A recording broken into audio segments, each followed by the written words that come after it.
head engineer exclusively for Prodigy of Mobb Deep. 10 Prodigy of Mobb Deep albums. The Hegelian Dialectic.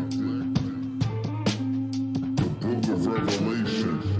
It's a pleasure, man. That body of work is crazy. I mean, Joe the engineer. Now we do this shit, nigga. 333. That's a sign from the heavens. Just look up in the heavens, in the heavens. 333. So when that next moon sparking, that next moon sparking. That's a sign from the heavens, in the heavens, in the heavens. 333. So when that next moon sparking, that next moon sparking. In the heavens, in the heavens, in the heavens. 333. That's a sign from the heavens. Just look up in the heavens, in the heavens. Where the fucking weed at? Dopest engineers in the game. One of the dopest engineers in the game.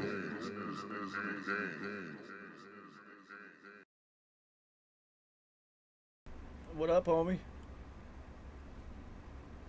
I can't hear you. Now, There you go. I said I haven't heard that one before. That shit is hot. Oh yeah, man, we got the dopest theme song in the game, man. Hilarious theme music. Cracks me up. And it's fire too, that's the funniest part. So what's up, yo? It's you know what I've learned? You know what I've learned about the Mine always sucks. Cause it's always stupid. I was just about to say the same thing to you. So we have learned that week 1 is still week 4 of the preseason. Yep. Because once again, just everything upside down. Lay down. One thing you can take away from this is the really, really good teams are already really good. Yes. You know, Chargers, Chiefs, Bills. Bills, Bucks, Eagles all look excellent. Yep. Yep. The Ravens look great, but they were, you know, Yes. it's the Jets. But everybody else is kind of like, Packers. I mean, Patriots. I could have told you there was going to be drops, critical drops, and just like, you know, there's no, they're not in sync. It's not in sync, and that's it. Like these quarterbacks who just they're like, oh yeah, I'll play one series and that's it. Nah, Geno Smith looks good. Geno Smith has been playing football. Geno going to Geno, though. I mean, yeah, but he will. But what I'm saying is, in the first half, he was something like 17 for 18. He Like, I mean, he finished 23 of 28, which is incredible for Geno. you know Incredible. what I'm saying? Yeah, that's what I mean. He was running. He looked sharp. Whereas Russ was out there and he was looking sometimes like a little discombobulated. He's not on. You know what I mean? A lot of empty numbers out of him. 348 yards and a touchdown. We'll go. He should have 3 touchdowns. Yeah, we'll go game by game as we always do, because now Gray Matter can actually talk about fucking football for a change instead of just like limping through the off season. We can do an actual full show. This is dope. So yeah, that's my overarching theme. Is week 1, since a lot of the starters and big money, $100 million guaranteed, they don't even play in the preseason anymore, at all. Chargers and Raiders, not one starter played in the preseason for either of them. Chargers, though, came out humming. Khalil Mack might end up being the best offseason signing of the year. I kept saying, I was like, yo, they got Khalil Mack. And I know, like, outside of his first year with Chicago, he played injured, like most of his tenure there. But he still played, but he was, like, injured a lot. Felt like he was coming in this season healthier than he's been. And plus, he's recharged because he's with a squad he actually feels can win. So coming out the gate with 3 sacks, I was like, man, I knew he was gonna play better. All right, And so also, that one sack where he tackled the tackle and the quarterback, that's just vintage Khalil Mack. I'm just going to take everybody with me. Like, so overwhelmingly powerful. Asante Samuel Jr. played well. I mean, Devontae Adams is going to put up huge numbers when he's getting 17 passes thrown his way. He's going to get numbers, but he did play well. They played without J.C. Jackson in the lineup, which is that team. If that's just another one. If they stay healthy, Keenan Allen, who it seems like every year misses a couple games because of some leg issue, hamstring, knee, ankle, something. Him and Mike Evans, they're one and the same. They always each. Well, I mean, but Mike hasn't missed multiple seasons like Keenan. No. But Mike Evans, every time he gets every time he gets tackled, I'm always just like, oh, did he just get hurt? Because he always looks so awkward going to the ground. Yeah. But football's back. That's awesome. I don't know which games you watched. Of course, I watched the Chargers. I watched the Patriots absolutely stink it up. We are in for a very long season, homie. Very long season in New England. To get my eyes on each one of the games. Well, I try to, but there are games that I'm like, all right, I'm watching this game. As soon as the Chargers were on, I was just like, all right, everything else off. I gotta watch this kid play, and he never disappoints. That kid every week makes throws that I don't know if anybody else can make. Reveal. I'm saying that shit. Dude, I know you saw the one where he was doing a split and still led the guy and gunned it. Like hummed it. Like, forget not being able to step into it. He was literally having his back leg pulled away from him and was doing a split and just that throw to Keenan Allen, that 42-yard throw to Keenan Allen was in between 3 people, between 2 helmets. Whoop, dropped it. He didn't have to put his hands up. It's just like, yeah, he got better. Josh Allen looks incredible. I mean, yeah. He's just so big that he's such a running threat. Yeah, and he's just better at it than everybody else. I mean, obviously Lamar Jackson has the speed, but not like this. You get tapped up and hurt. Where Josh, he gives the punishment out. He's about it. Oh, stiff arming people and running through people because it's the physics of the game. If you inflict the punishment, it doesn't hurt.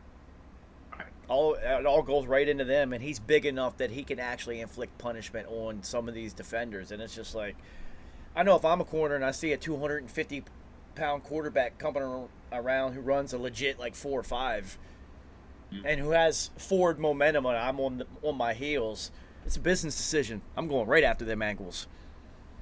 And he's gonna hop over you. Yeah, or he'll just push you down. Yeah, you drop down, but you just put your hands up to try to catch the ankles in the air. Yep. It's worked before, but he would just run right through that. Again, he's too big. He's like what the Steelers always wanted Big Ben to be. Because that guy can fucking run, man. It's incredible. All right, so let's bust through some NFL headlines before we get into what is going on, because as in Stars not playing any preseason games at all, and week 1 being the first football and full speed action that they see outside of joint practices, which are usually in shorts anyway. They're never actually full speed. A lot of injuries popped up real quick. So TJ Watt, what they thought was a torn pec is actually a torn muscle, so he might only be out 6 weeks. So he will return. So good for the Steelers. They thought he was done for the year. I thought he was done for the year because I was watching that game on my second screen, and I saw him. I saw what happened, and I saw him walk off the field immediately holding his arm. I was just like, oh, that happened to his brother before. It did. Yes, it did. I was like, oh, that happened to JJ before. Oh, that's Because he was immediately saying, I want another thing. So I was like, oh, they made it seem like it was a torn pec, but you know that fairly quickly, and they just kept saying, we don't know, we don't know. yeah. It ended up being a torn muscle, which 6 weeks of rehab, he'll be back. All right. So good news for the Steelers because their defense played incredible. Yay. Yeah, well, He was having himself a game. yeah, of course. The biggest injury is got to be Dak.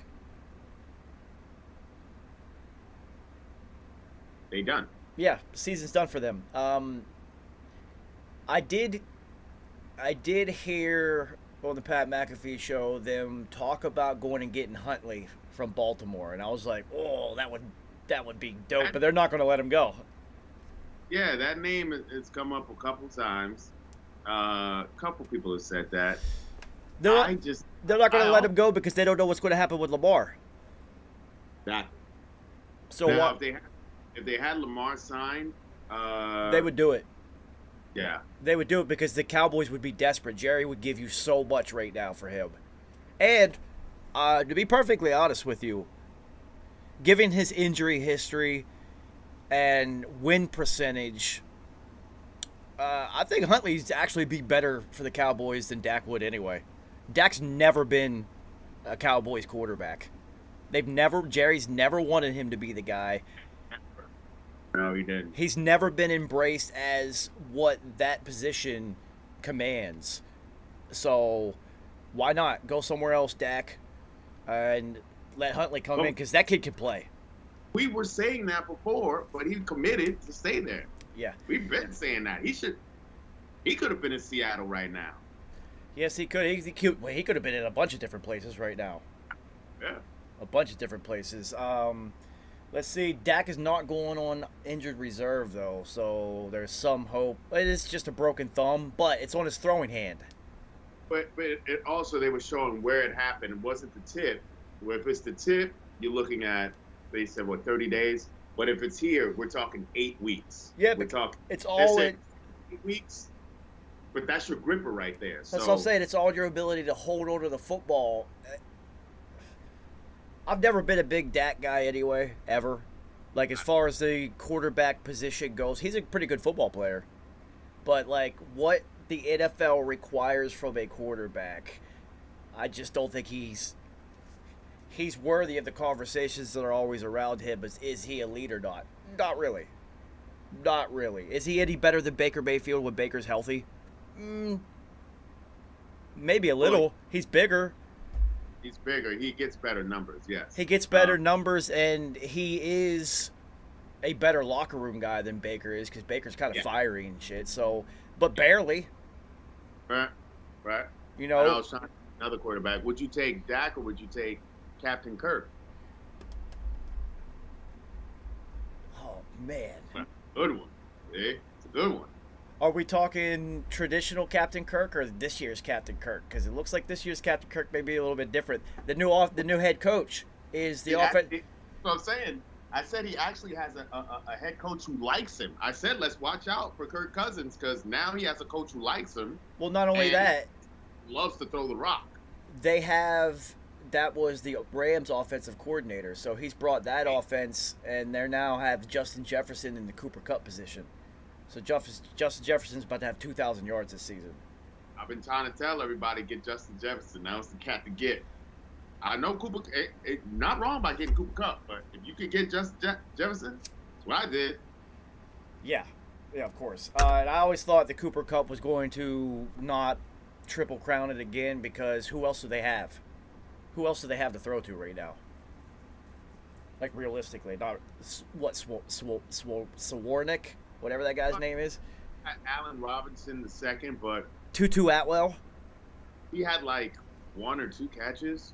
I knew that this would not be the week to start Allen Robinson. Like, I'm going to start looking at him maybe week 5, 6, 7, 8, like later in the season. Patriots. Because Tyler Higbee even had more targets, even though he drops some passes, but he had more. Ty Montgomery for the Pats out for the year on the IR. No, I didn't even know that dude was in the league until about 2 weeks ago when I saw his name. And he was with the Pats. James White retires, and it's just like, all right, how are we going to fill that role? Well, this guy, you know, was a wide receiver who turned into a running back. So if anybody can catch the ball out of the backfield, it's going to be him, I guess. I've seen that happen with Cordell Patterson, even though Cordell could not catch the ball, and that's why he didn't make that receiver. But he could run with that thing. He sure can't fucking run. He was the person that you just have to put the ball in his hands and say, okay, now you go. Because he is legit getting busy out there. Like, we have to understand that he's a real running back now. You imagine if he would have just came into the league and did that. That's crazy. But, I mean, but also think about it. He don't have all that that tread on his tires because he didn't. So Exactly. now he's older, and he's just a smarter football player. So he knows when to get that contact. He's just going to be a sounder player because he's wiser. Yeah, Keenan Allen out for this week, probably because it's a Thursday night game and it's such a quick turnaround. And he was in street clothes immediately. Like, immediately was in street clothes. So it was just like there's no option of him coming back. And with a game day in 4 days, there's no way he's playing Thursday. So I would look for Joshua Palmer to get looks. And also, I have him on most of my daily fantasy, and it worked out as far as tight end goes. But Everett at tight end is going to have a pretty solid year. Because Parham Jr. is hurt right now, so Everett, who came in, is another theme. Yeah, I know. Everett, who came in, was one of Russ's guys in Seattle. I knew he was going to do well. He was going to do well because Justin Herbert doesn't care who he throws it to. It's whoever's open. So Mike Williams only had 2 targets in the entire game. Mike Williams is a hard receiver to have on fantasy. So bad. Because I didn't start him because I know the ups and downs. I don't even pick him, but I missed the draft and I just had him, but I didn't want. I was like, nah, I ain't gonna start him. He's gonna be one of those receivers. He'll get you 2-3 touchdowns in one game, and then you may not hear from him for another 3 to 4 games. Well, welcome to the Mike Evans experience, homie. You will hear from Mike Evans weekly, but you're not from the end zone. Right. He gets them in bunches. You will win games because of him, because all of a sudden he's going to put up like 30 for you, and you're going to be like, oh, shit. Nice. Najee Harris will be playing this Sunday. It's just a foot injury, but that's something to look for the rest of the season. Steelers' offense look pretty fucking anemic still. They just need to put Kenny Pickett in and get it over with. That the energy and juice is going to come from him. Just put in Kenny Pickett. Just put him in. Mason Rudolph, they got the victory, but, not Mason Rudolph, the other one. Money-making Mitch did get 1 brick in that bag for the season so far. Monster Mitch? Yeah, I get it. But he had like 180 yards or something like that. I'll tell you this. Kenny Pickett was a 6-year senior. This is no young child. He's ready. He's ready. That's 6 years in Pittsburgh's facility around their team because the Panthers and Steelers use the same facilities. So he's literally been a Steeler already for 6 years, basically. So just put him in. Put him in. The offense is going to go nowhere with Mitch. Mitch is he's a solid backup option right now. You just someone got hurt. I can come in for a couple series, maybe not shit the bed, and I can maybe make an athletic move, get you first down with my feet. He could run, and also he's never thrown a pick 6 in his career. So he's not a big turnover guy. Not a huge one, no. No. He does because he eats more sacks than anything. Yeah, well, that's true. All right, so let's go around some more headlines and not the injury issue. Other injury. Jamal Adams likely done for the year, it looks like, again. Saw that. That's why they didn't want to pay him money. They didn't want to do it. Plus, you can't cover. You're a one-trick pony, son. Yeah. Yeah, all those injuries It was like who was our guy? The little guy, Bob Sanders. Oh, Sanders, yeah. Just such a high peak, and then injuries immediately took him off of that. Same thing happened with Jamal Adams. He's not the same as he was that 1 year where he was just like, oh my God, look at this guy. Right. You know, that's Yeah. like, that's why you got to look at some players that last forever and perform at such a high level, and you guys got to be like, that's so fucking incredible, especially defenders. Because To a pounding. Like Ray, think about how many years Ray Lewis played and how many like devastating injuries. He had like two really big injuries in his career that took him out. But he played 17 fucking seasons. and I was mean, bringing the lumber, all of them. brutal. Yeah. So, I mean, love him or hate him, Bruce Smith played 20 fucking seasons. He just held on so he could get the sack record, I know. But he was 39 years old at defensive end during a time where that just wasn't happening. Well, That so let me play devil's advocate though, because the physics of the game has gotten so much more extreme that those players like Bruce Smith is not going to have a 20-year career if he played in this era, because it's just too much. It's too much. You can't. It's too much on the body, especially for defenders. If you see a defensive player play past 10 years, it's like remarkable now. Because they'll even retire. Patrick Willis retired at 9. I mean, you may get like corners and safeties, like your high-end corner safeties. Not the impact creators though. Like, start digging into linebackers. That's what I'm saying. Ray Lewis playing 17 years is fucking insane. And then when you get those any linemen, even offensive, defensive, but the offensive linemen who play 15, 16 years, Incredible. when they're just constantly car wrecking each fucking. Congrats to you, buddies, because I understand why the Pounceys retired. I'm shit. Hell yeah. Well, especially they weren't the biggest of linemen either. So They got their years in. They both were like very good players, all pro, multiple Pro Bowls. Hey, yeah. I mean, so there was a guy who plays for the Dolphins, interior D lineman, 6'5", 350 is what he was listed at, and I'm watching him run off the field. I'm like, he's probably about 375, to be honest with you. Jesus. And I'm just like, you know, him as a 35-year-old, and then what's the dude that plays for the Eagles? Jordan Lewis, is that his name? Jordan Davis. Jordan Davis. Well, he's like 6'7" or something, like 350, and can move, and it's just. If I was a Pouncey, I wouldn't want to play either. Like, those guys are 100 pounds bigger than you. Easily. So, yeah.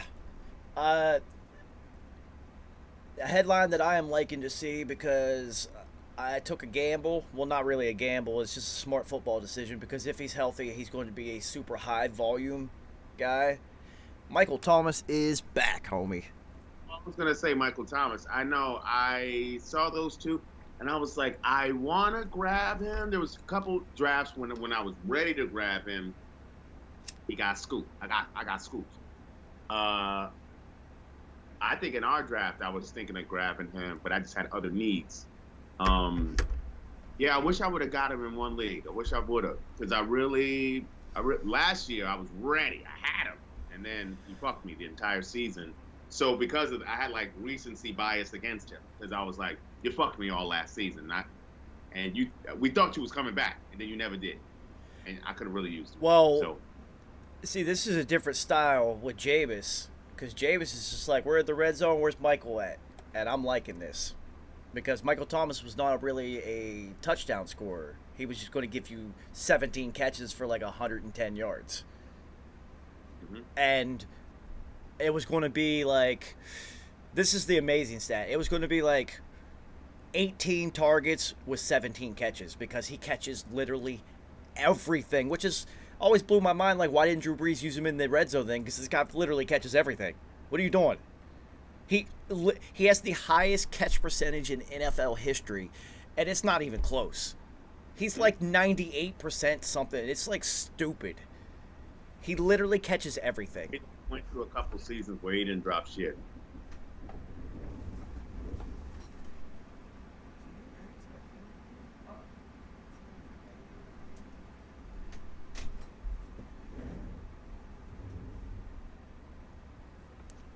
But yeah, Michael Thomas is back. Yeah. And I'm waiting until week 3, 4. By week 5, barring injury, of course, Crab Legs is going to be cooking. He's going to be cooking. He didn't really play that much this preseason. But I've seen some things, and he looked a little like he's knocking some rust off. But yeah, by like week 5, he's going to be cooking. Well, he's got Jarvis Landry, and Chris Olave looks good. Chris Olave is coming. They got this defense. I mean, listen, even the Mormon is still getting his. Taysom Hill. Well, it's funny because of how they're using it. They're smart to play to his strengths because he had like 60 yards on the ground also. And that's what you should do with Taysom Hill. Exactly. So, yeah, Michael Thomas is back. That's dope, man. That just gives them a whole nother threat. I mean, and obviously, and look at Alvin Kamara. He didn't have a good game. And they were still able to figure out a way to get it done. Which is important in the NFL because every week is just get a victory. It doesn't matter.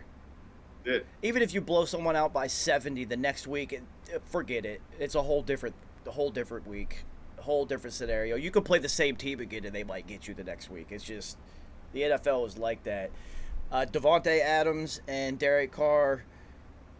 Yeah, Devontae's going to have like 1 billion catches. It's a little bit too much. He targeted him 17 times and the rest of the receivers like 13 combined or something. It was stupid. This is what I love about Derek Carr. When he identifies you as the guy who's going to get it done, you're getting it. You're getting the ball. It was Waller who had like 24 targets one game last season. Listen, you're gonna get that. You gonna get that work, and that's his boy too. That's his man's. Come on, man.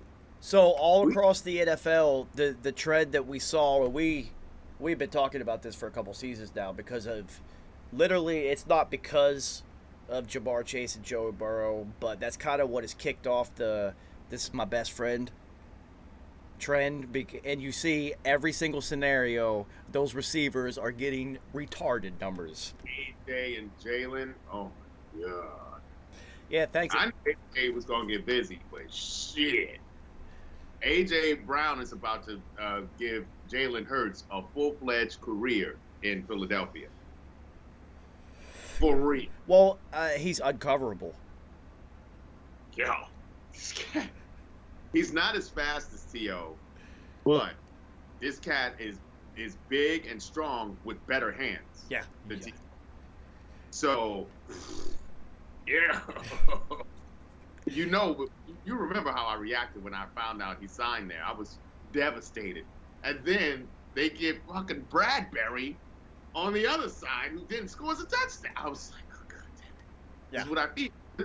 This is what I saw. I was like, they're going to win. They're going to win the fucking whole division, and they're going to be a threat in the playoffs. Yes. Well, the NFC's kind of weak. Barring injury, but they keep their players. And you talk about, I know that video of Jordan Davis mauling the rookie center or whatever from Alabama, no less, and who is very good, went viral and all that. But not only that cat, but the rest of the Eagles line was mauling people. Yes. Like they're loaded. Yeah. They're loaded. They're loaded for a run. There's a few. Did you ever think that we would hit this point in the NFL where, barring a handful of quarterbacks who are always going to be the most dominant player because they have the ball in their hand every fucking play, that you would see the multiple wide receivers are the most dominant player on the field. This has never happened before. It's not the football we grew up watching. Not at all. Like, Just there was some games. It's like, oh man, such and such had a crazy game. They had 7 catches for 89 yards and a touchdown. You know, but like a critical touchdown. You know what I mean? If being a Giants fan, like, who did I have? Phil McConkey, Stephen Baker, the touchdown maker, Mark, I will break into your crib, Ingram, but also the greatest third down conversion ever. Yeah, I mean, we didn't have receivers until Amani Toomer, and then Plaxico, finally, and then we had Shockey, but we had Marco Ball before that. But yeah, so our history was not having these ill-ass receivers who just broke, and then obviously Odell came, which was an anomaly for us because we don't get receivers like that. We don't do it. We just don't do it. Justin Jefferson is the best player on the field when he's on the field. Yo. Cooper Kupp. I go through the league, and you're just like, Cooper. even in the people were drafting. Yeah, that's what I'm saying. It's changed. Cooper Kupp. Multiple wide receivers being drafted in the first round, not happening. That doesn't happen. Cooper Kupp is the most dominant player on the field when he's on the field.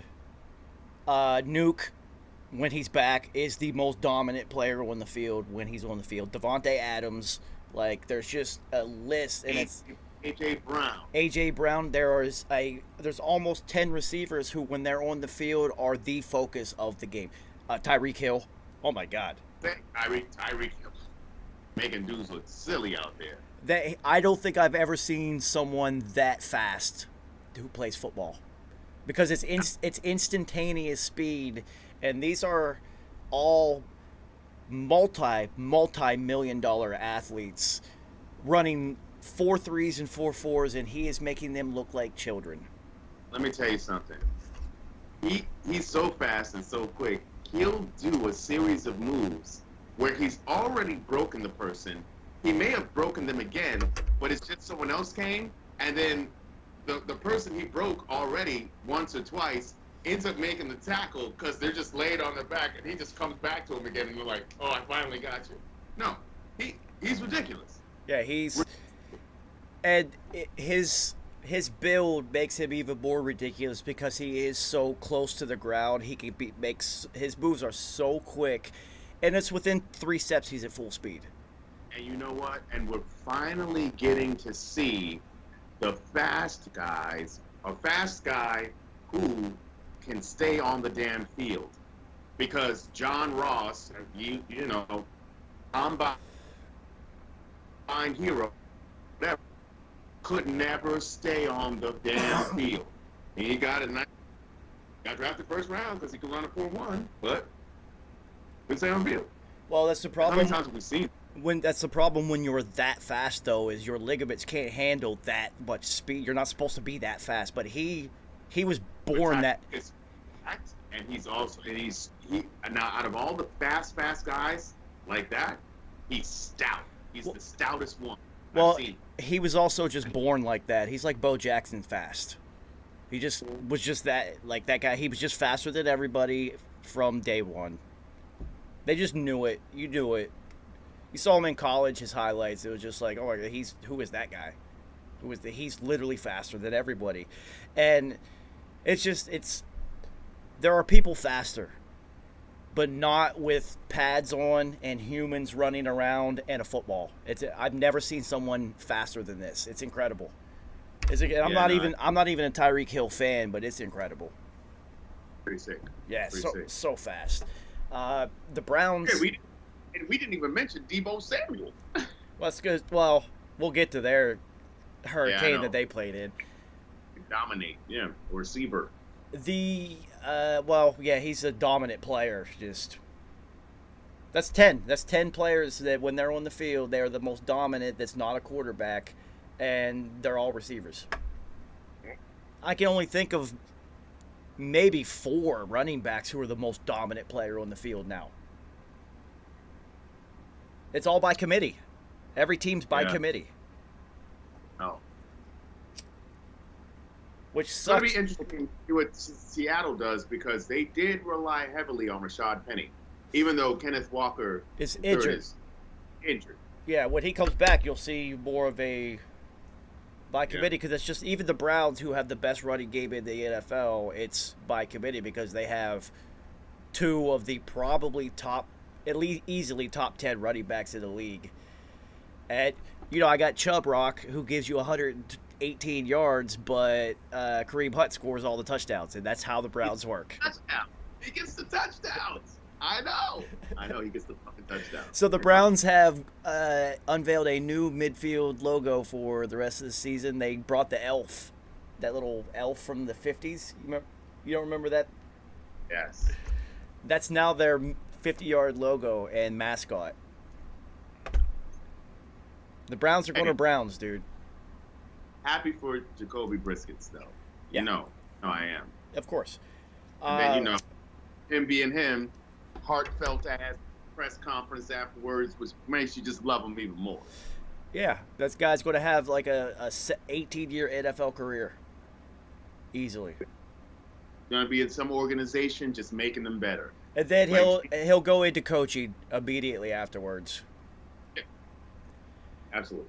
Another great story is Gino. We already talked about it. WVU guy. Gino will Gino, though. If he does it, though, that's incredible. Good for him.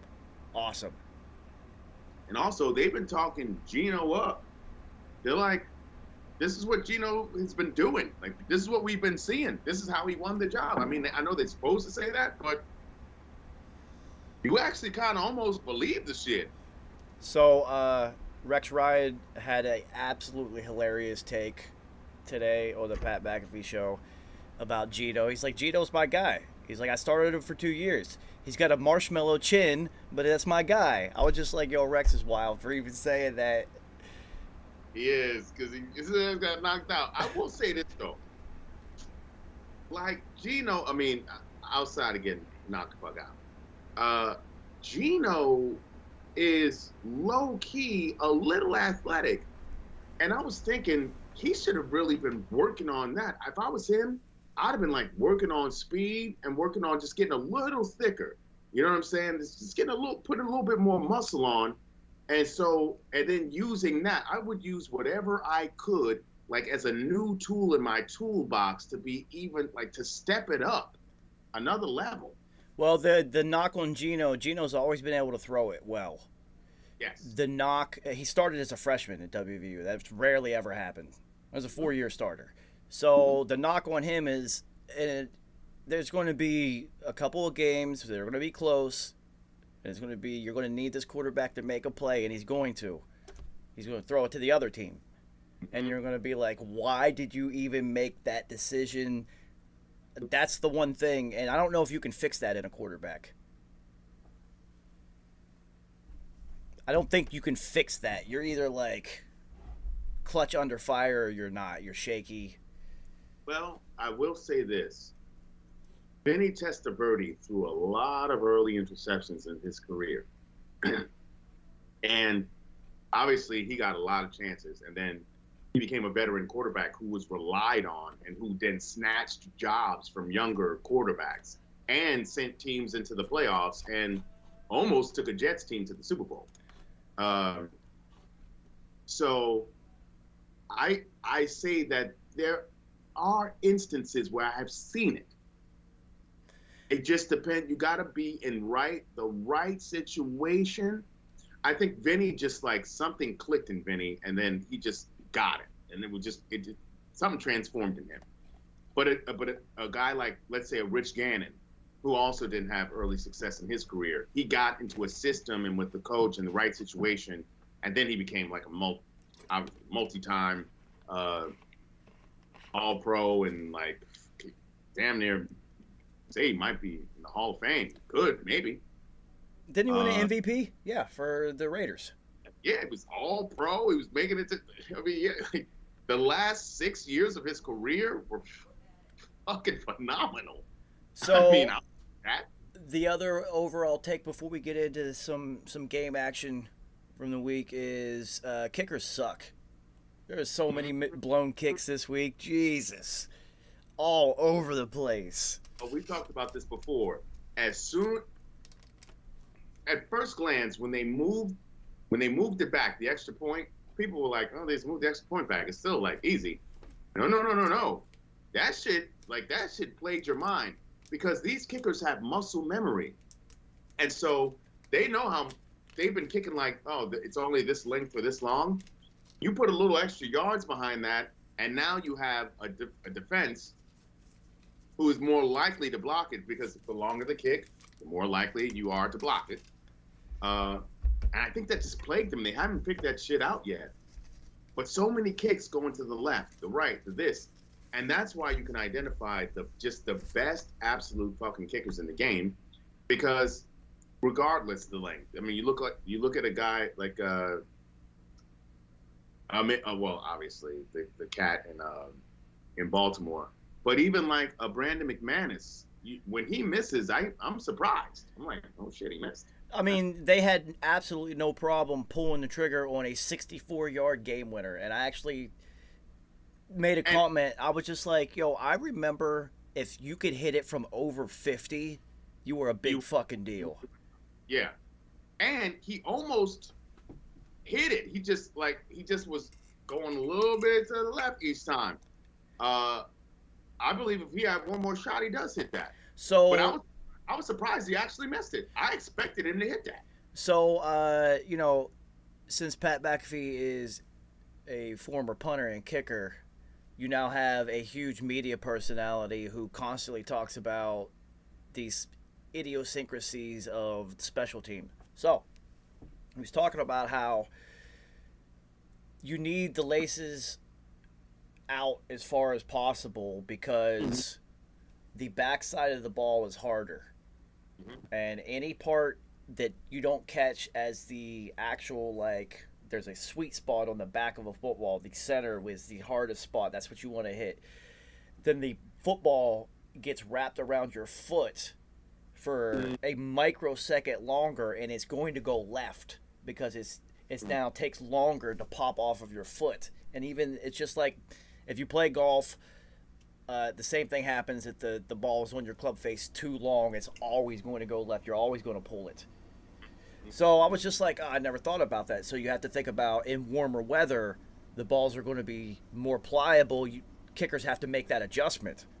Sure. He's like, so that's why you think of like the really good kickers can make any adjustment. They see if they can catch and see like maybe the laces are towards them. They know they have to push it a little bit farther right because it's going to go left.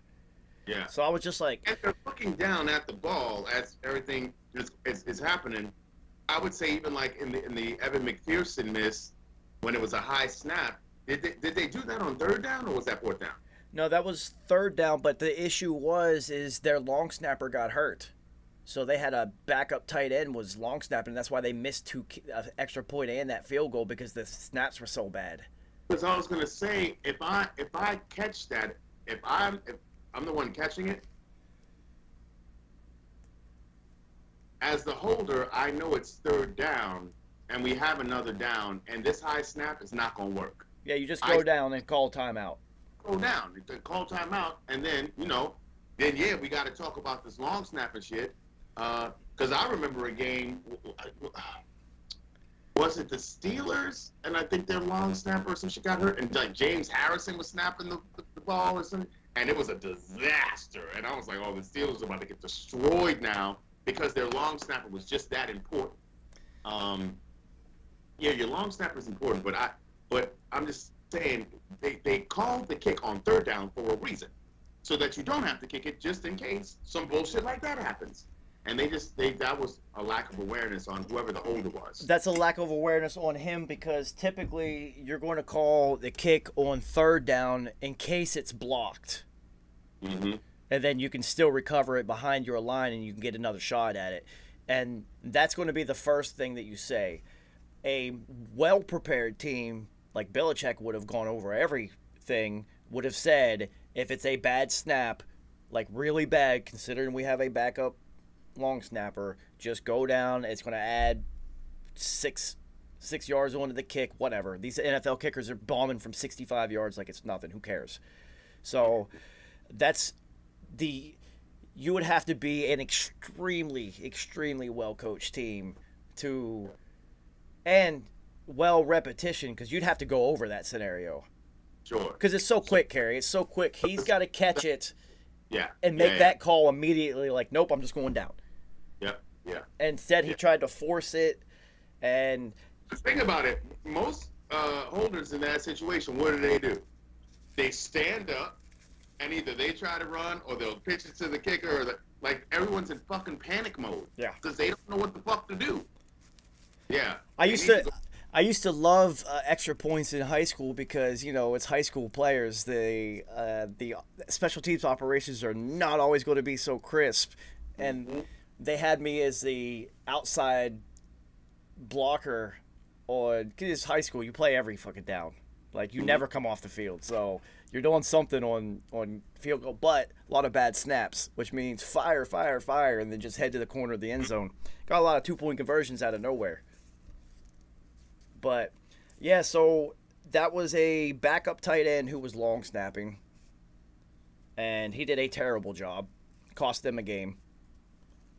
So we can't really judge the Bengals on that game. That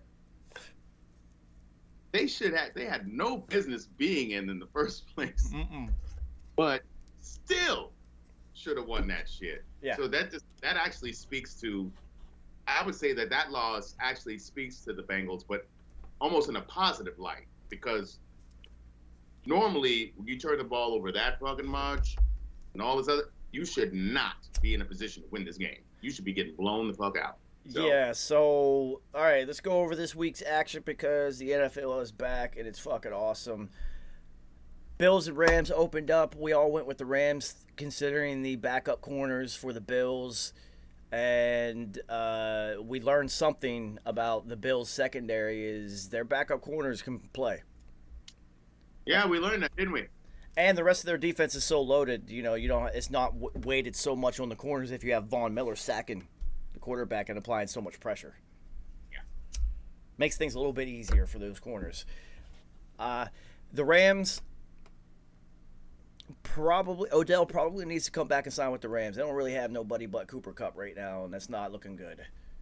I'm saying, I was like, people were saying Allen Robinson. Allen Robinson's cool. I like him. But Odell Beckham, I was like, if I have an opportunity to have that guy, Allen Robinson's always been a good player. Odell Beckham's special. Yes. That's special sauce. So, yeah, I want to get that guy back. Yeah, and then I can call 3. Yeah, the Bills are just literally just kind of just waiting for the playoffs. They're so loaded. They're so good at football. So the only thing, the only issue that you have is their best running attack is Josh Allen. That's the only issue with that whole team. Get the ball to Zach Moss, fumble. Tevin can't. Was it Tevin? Something. I'm about to call him Tevin Campbell. Devin Singletary can't take that pounding. Pause. And then, but this rookie kid, is that Isaiah something? No, Isaiah McKenzie's the other receiver. No, they got Jared Cook, but he fumbled on his first carry, and then he kind of didn't see the field the rest of the game. So well, they got to figure out that running game, because your quarterback, you need a better runner than your quarterback. Yeah, you have to. You have to. I mean, even you saw the Titans. Steve McNair was a hell of a runner, but Eddie George was their running back. So you know what I mean? Like, yeah, that's their job. Patriots, we look terrible. We look absolutely terrible. Mac Jones had a back injury that makes us look even worse. We are loaded with number 3 receivers. We have so many number 3 receivers on our team, dude. It's like 7 of them. Just agreed. All number 3s. You look like an FCS squad. Yeah, it's pretty fucking ridiculous. We do have 2 pretty good running backs, though. And yeah, fucking give Damian Harris some more light, son. Tight ends are pretty solid, and the defense is always going to perform under Bill Belichick. But boy, do we not have any weapons to throw to. It is just all a bunch of guys who need better guys to absorb coverage so that they can get open. And it's just not going to work. So many number threes. Dude, I'm watching the game. I'm just like, these are all number 3 options who had pretty solid years for other teams, and you brought them to be more than they can be. And it's just. I mean, maybe the Patriots give Josh Gordon a call. Oh, he's on the practice squad somewhere. I think was it Indianapolis? KC. Oh, he's back in KC again? I think so. I think it's KC. No. I think it's another team. I think it's a different team. But Josh Gordon got himself another opportunity. Might as well give Terrell Owens a call. Guy's still running 4 threes. Yeah, why not? They got nobody, dude. Nobody. I watch every snap, and I'm just like, we are so bad on offense. I know T.O. is still running out here at 50 years old, still running 4 threes. I'll give him a shot. So bad on offense, dude. We might literally have one of the worst offenses this year. There's just nobody who can make explosive plays on the whole team. Y'all need to fully commit to the run. Yeah, there's no Fully. that guy at all. Y'all need to look like the 86 Giants committed to the run. Yeah. 2 running backs are dope, though, so should just Yeah. go with that and then throw to the tight ends because Strength of your team. That's my whole point. Into the strength of your team. yeah, the tight ends are both good if you use them properly, so use them. And you will open them up even more if you run the rock even more. Shout out to the serial killer that is McDaniel, the Dolphins head coach, with that fourth down call. Let's go for it and get a quick slant touchdown to Waddle. Yeah. Oh yeah. Yeah. Dolphins look good. They have a solid defense, and we shall see. Because I just think the Patriots are really bad. But this was also one of the 4 horsemen. Yeah, it's Patriot. New England loses in my. They went down for the whole week. Bitch, you still losing. It was 90 degrees and humid. Of course, they were going to lose. You think 5 days of humidity conditioning is going to do it? No, bitch. These motherfuckers live there year round. Get the fuck out of here, dumbass. Saints and Crab Legs come back in a furious fashion to steal victories from the jaws of defeat. You got to love that. Well, I mean, Atlanta will serve you a victory, but they're like, you know what? We about to win, but you know what? You look like you hungry for a victory. I will serve you instead. Here's a side of victory with those crab legs there, Jameis. Because I know you hungry. We see how you eat. Dip your crab legs in garlic and victory sauce. And I think, you know what, and for Jameis and the Saints too, Atlanta was the perfect first opponent. Not only an individual opponent, but someone who can get a lead on you and you do have to come back from. So in your first game, you got adversity where you have to come back and you've seen yourself do it as a team. It doesn't matter who the opponent is on the other side. You've seen yourself do it as a team with this quarterback in place, all these players in place, the coaching staff, all new, and you're like, oh shit, this might could work. And your best player came back in Michael Thomas. He scored 2. He's happy. You know what I'm saying? Alvin Kamara didn't get suspended. Things are moving in your direction in a positive way. Kamara didn't even have a game at all. Didn't even have a game, and you still pulled it out. Yeah, you're right. That was the perfect opponent. Possibly use Kyle Pitts more. I don't know. The guy's pretty fucking good. Might want to throw it to him. Maybe. I don't know. Yeah, the Falcons are going to be terrible. You could see it. You could see it. Marcus Mariota is not a starting quarterback. I will say sneaky pick for offensive rookie of the year could be Drake London. Sneaky pick. Dark horse pick, depending on what Mariota does, but he clearly likes Drake London. I would say it looks like that's his guy, so we shall see. On the propensity to get open and make plays, so I think he's his guy more than Pitts. So let's circle back to, have we ever seen the NFL look like this, where your offensive rookie of the year is almost guaranteed to be a wide receiver these days? and not a running back or quarterback. Yeah. Yeah, I mean, they've never, wide receivers, it always took them a couple of years to figure out how to play in the NFL. 3 years. And it was a 3 year. By year 3, you had to show a propensity to be able to play the position. By year 3. now they're running NFL offenses in high school. So high school. they're prepared when they come in. They're like, yeah, I've been running this offense my whole life. I'm dope.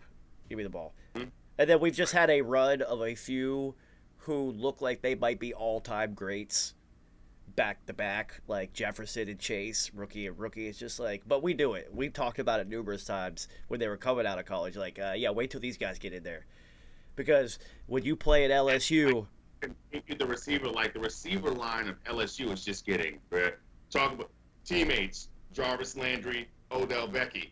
Teammates, Jamar Chase, Justin Jefferson. You know what I mean? Like, who gets all of these riches? And not only that, Kerry, every single day of practice, you are going against the best corners in the country by far. Every day. You're only going to be... That's why they come out and they're just ready to go. Because all those corners they play against, they all go to the NFL and they play immediately. Mm-hmm. LSU's been pumping out corners for decades. The Saints, good... And they play against Alabama, who also they know they're going to see those corners in the league. So you're playing against who you're going to be playing against next. And now Georgia has become one of those teams, too.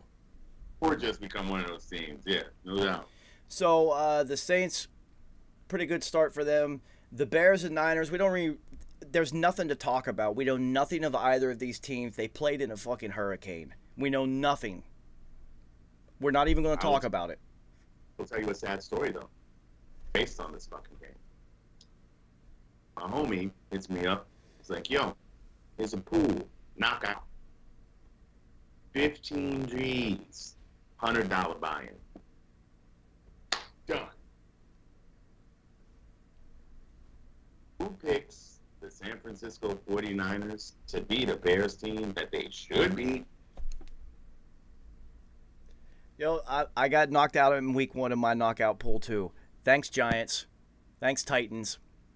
Oh, you bet against the Giants? Yeah, of course I did. Come on, man. Mike Vrabel and the Titans beat teams they're not supposed to. That is a well-run organization. And I get.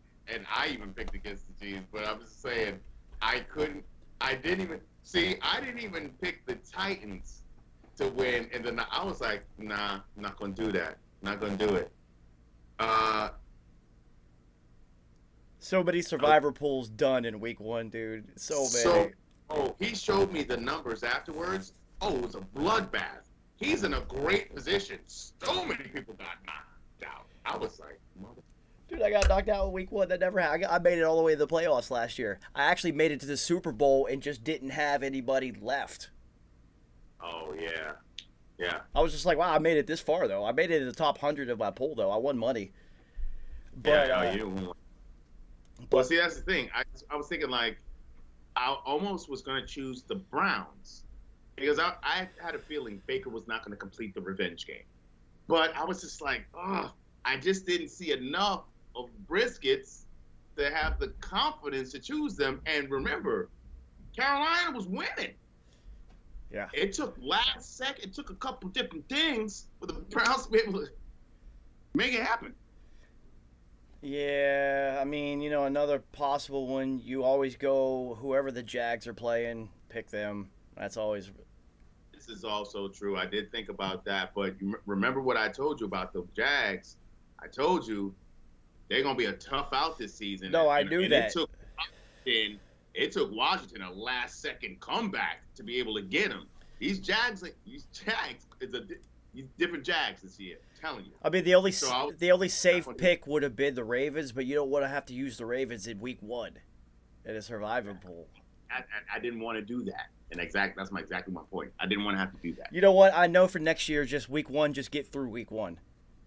Mm-hmm. I think we ended up having the same record again in week 1. Oh, so bad. Just because it was like... So bad, dude. Right.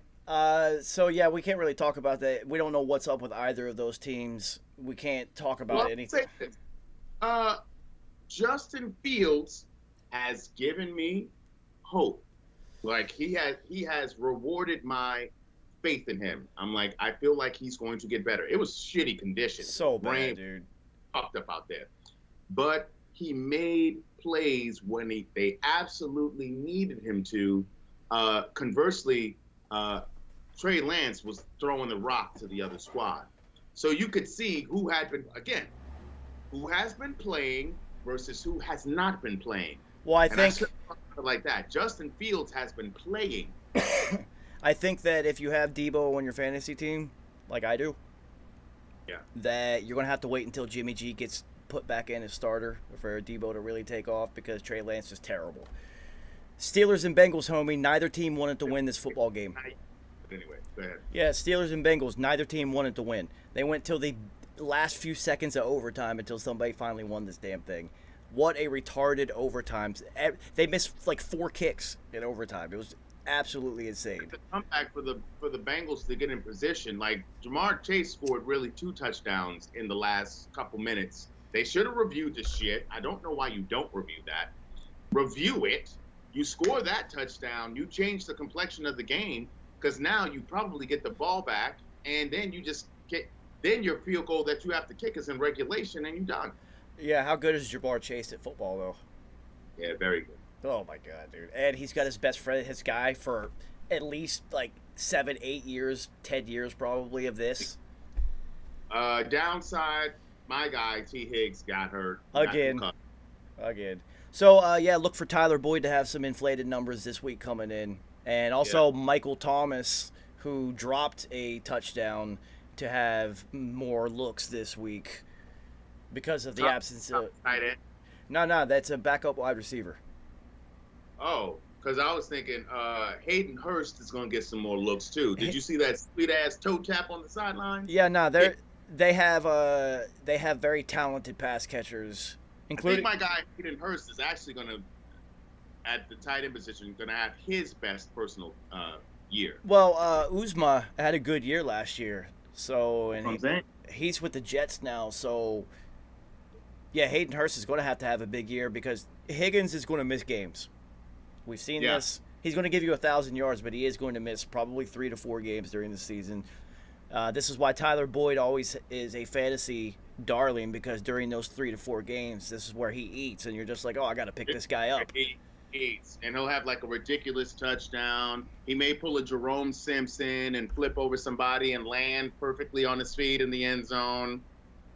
That was one of the best fucking Ever. shit Ever. He landed so perfectly. Perfect. It was and he knew it. He did. And he did it. So Jamar Chase is like, he's one of those guys, but there's a receiver who's got to be the most underrated player in the NFL right now. Deontay Johnson is. That guy can really play football. That fucking stupid ass catch where he reached backward with his left, snagged it, landed both feet in bounds, a la AB. That kid's special. He's special. That was fucking dope. When Kenny Pickett starts, I would look for him and Pickens to elevate their game, and Claypool to take a step back, because we know he already likes Pickens because neither of them's really starting right now, so they're working together. And then Deontay Johnson that's a true number 1 receiver. He's a stud, dude. Oh yeah. Stud. I was happy. Like, he kept getting passed up, and I understand why, because of the quarterback situation out there. But I've always been working with the knowledge that Kenny Pickett will be a starter this year. I was saying around game 8. I was saying between game 6 and 9. He will get in there.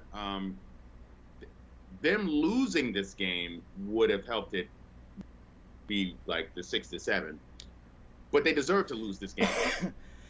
Now, them losing T.J. Watt for some time, they will now be losing these games. So, yeah, I look to see Kenny Pickett. As soon as Kenny Pickett gets in, George Pickens' value rises, Deontay Johnson's value rises. Claypool does go back, but Fryermuth's value rises because we all know rookie QBs love their tight ass ends all the time. The booth.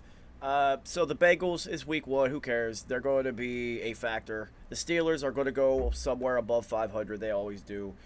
We will see Pickett soon because the best thing that could happen for the Steelers would be for money-making Mitch to have an injury that's only like a 2-game thing, and then just Pickett come in and just ball, and it's just like there's no reason we can't go back. Listen, if I'm Omar Epps, a.k.a. Tomlin, I hit up Mo Lewis. I'm like, hey, Mo, I know it's been a while, but remember what you did for the Pats? We need you to do that thing. We need you to do that thing you do. You know what I'm saying? Hey, shit. He could call up James Harrison and have James Harrison do it. James Harrison would love to do it. He'll do it for free. He might pay you to let him do it. Yeah, right. So, straight up. Yeah. Eagles and Lions, this is exactly what we expected. The Eagles look really good. The roster is absolutely loaded. They have weapons. They have one of the best offensive lines in football. Their defense is really solid. But we also knew this was going to happen from the Lions. Their teeth have been sharpened, and kneecaps, beware. Because you bitches are getting bitten this year, straight up. Yeah. These Lions ain't Cubs no more. These motherfuckers is learning how to hunt.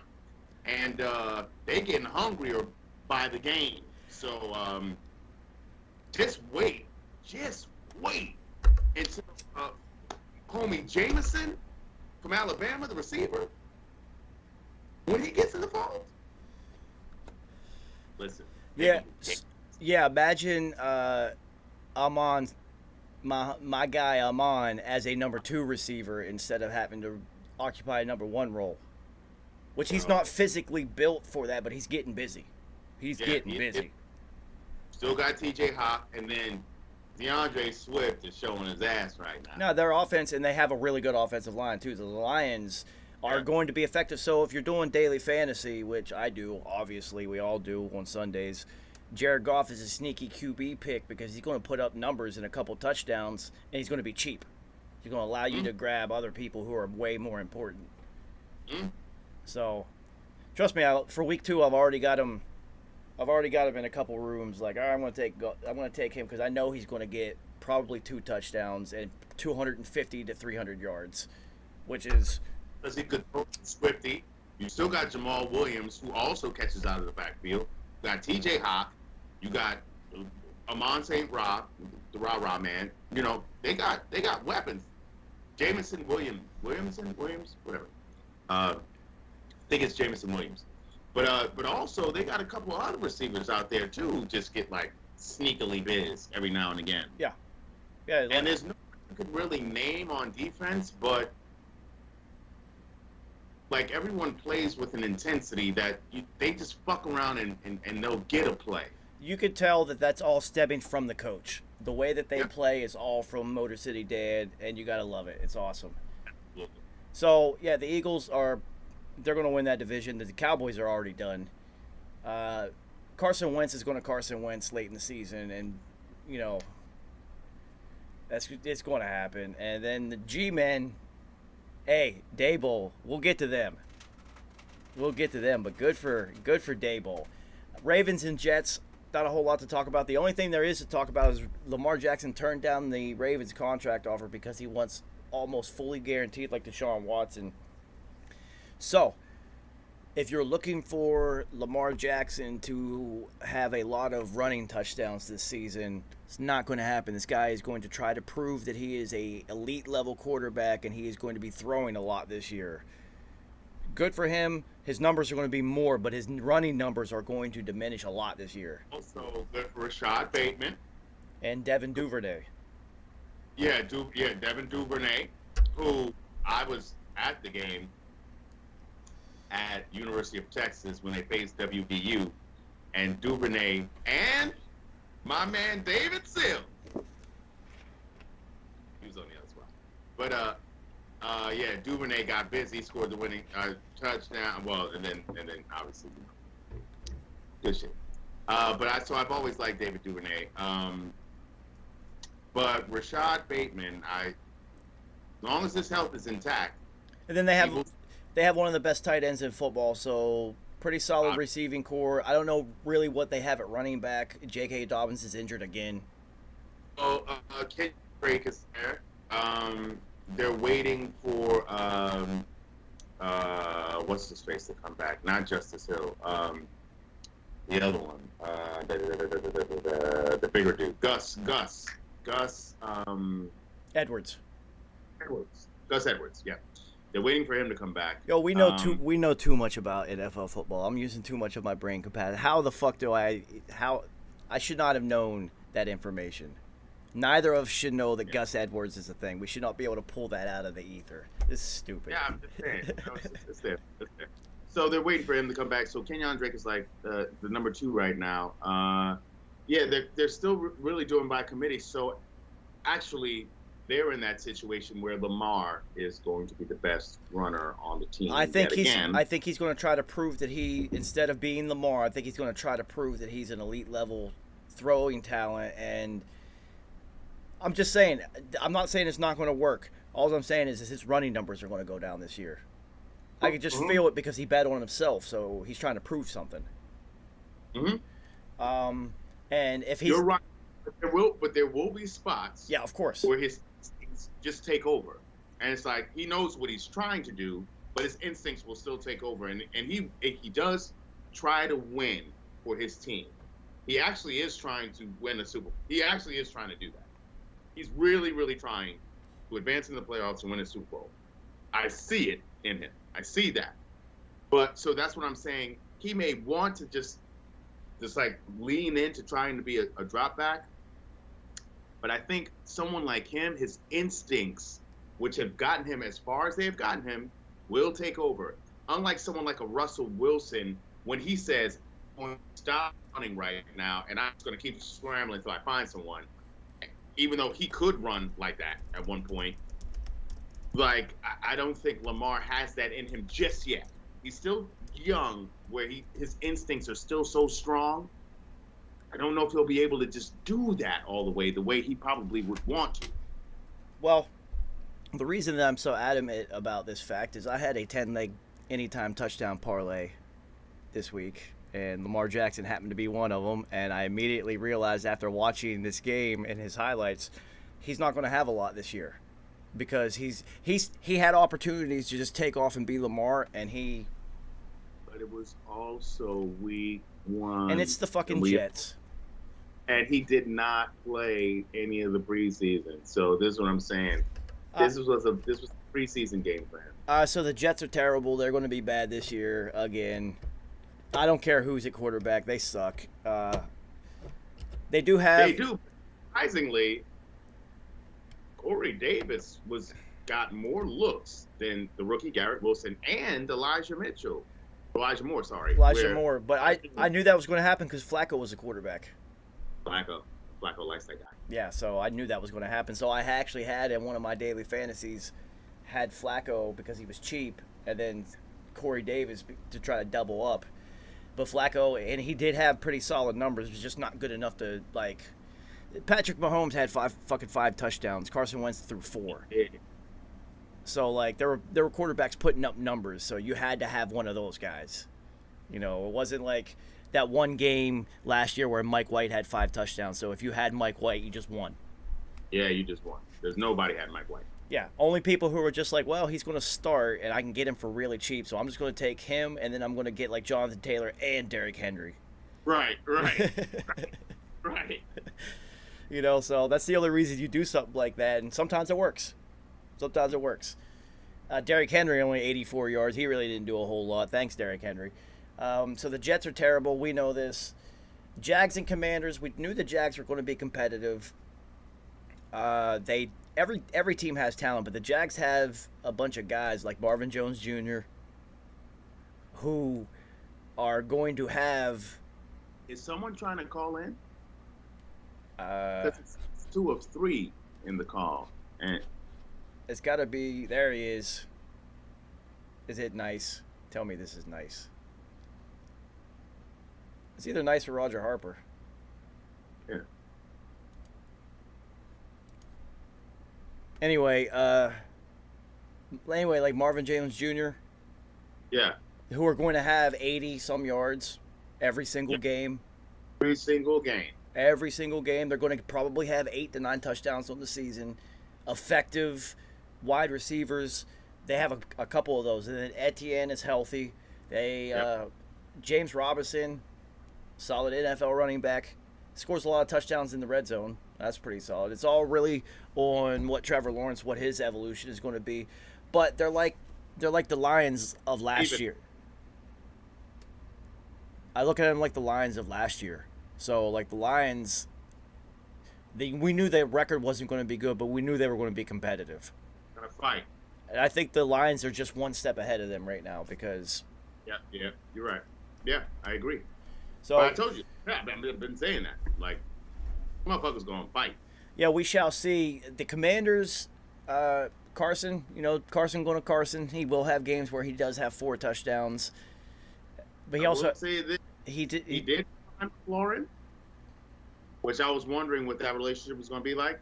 And he likes that rookie, Dotson. And Curtis Samuel's also healthy.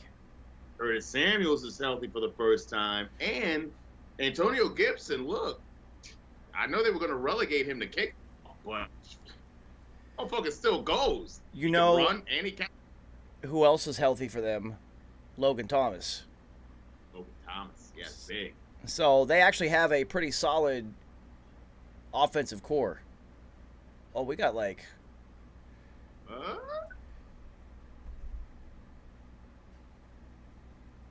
Wait, what? are we being infiltrated? Oh, they're one left.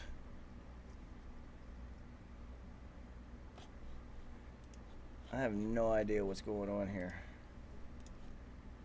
I can do that though. Anyway.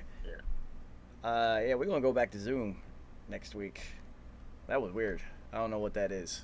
5 people in the call. That's Yeah, we thought that was our people's. It was not.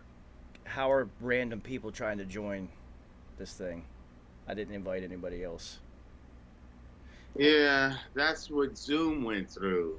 And then they were able to figure that shit out. I guess Skype hasn't been relevant for a long time, so they didn't have to figure that out. Yeah, I just thought Nice was going to pop in tonight because he was just like, "I'll be there week 1, God." But you know the Jets are terrible, so we should have assumed that he's not going to be around for a while. This is also good.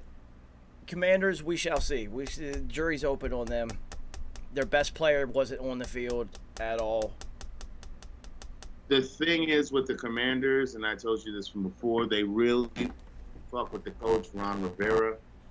They will run through brick walls for this man. So they are always going to be game.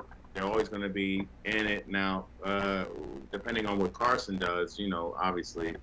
And we need to see what the health is of Chase Young. Is this guy going to be someone who can stay on the field or not? But they do got, obviously, they're loaded with former Alabama defenders. So, these guys can play. And, they still got Montez Sweat, Jonathan Allen, and, they got some guys in there who can play. So it's really like their coach is someone who's so pivotal to who they are, their identity, because it is really a Ron Rivera. Like, his paw prints are all over that team right now. Well, I think if you think of the Commanders with this week 1 showing and then some glimmer of hope, I guess, them performing above expectations is probably going to happen. The ceiling was really low on them. They were looking to be a bottom 3 or 4 team in the league, so anything above that is a victory, essentially. And also, let's think about it, because let's remember who was coaching the Jaguars, right? The former coach of the Eagles, who went against Rivera multiple times. So he understands what they do over there, and he coaches his guys up in this manner to be ready for them. So, that was also a factor. Yeah, Browns and Panthers kind of already touched on it. The Browns should have won. The Panthers had a chance to win. Baker didn't complete. He looked like he was trying too hard early on, and then he settled into just being a quarterback. Sure. The Panthers have a great defense, so they're going to be a factor. What will be interesting, because Robbie Anderson did have a 75-yard touchdown, is the connection between the two of them, because, Robbie Anderson didn't want Baker Mayfield to come there. So if they start winning and Baker Mayfield keeps feeding him, this could be, it's going to be a good thing for the Panthers. Yeah, but Robbie Anderson already walked back what he said, and he was like, man, he came in here ready to work, and blah, blah, blah, blah, blah. So he already did that. I mean, I'm a huge Baker Mayfield guy, and he did have one throw during this game that I'm just like, see, that's what he can do. Mm-hmm. Rolling left, didn't even stop and pivot, just, and I was just like, I've always liked Baker because when he's healthy and he's not pressing too hard, see, that's always been his issue, is he tries to do too much on his own. This shit is weird right here, cuz that might have been Roger Harper.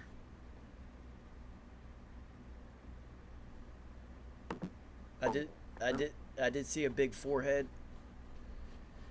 I don't. Let me see it. Excellent.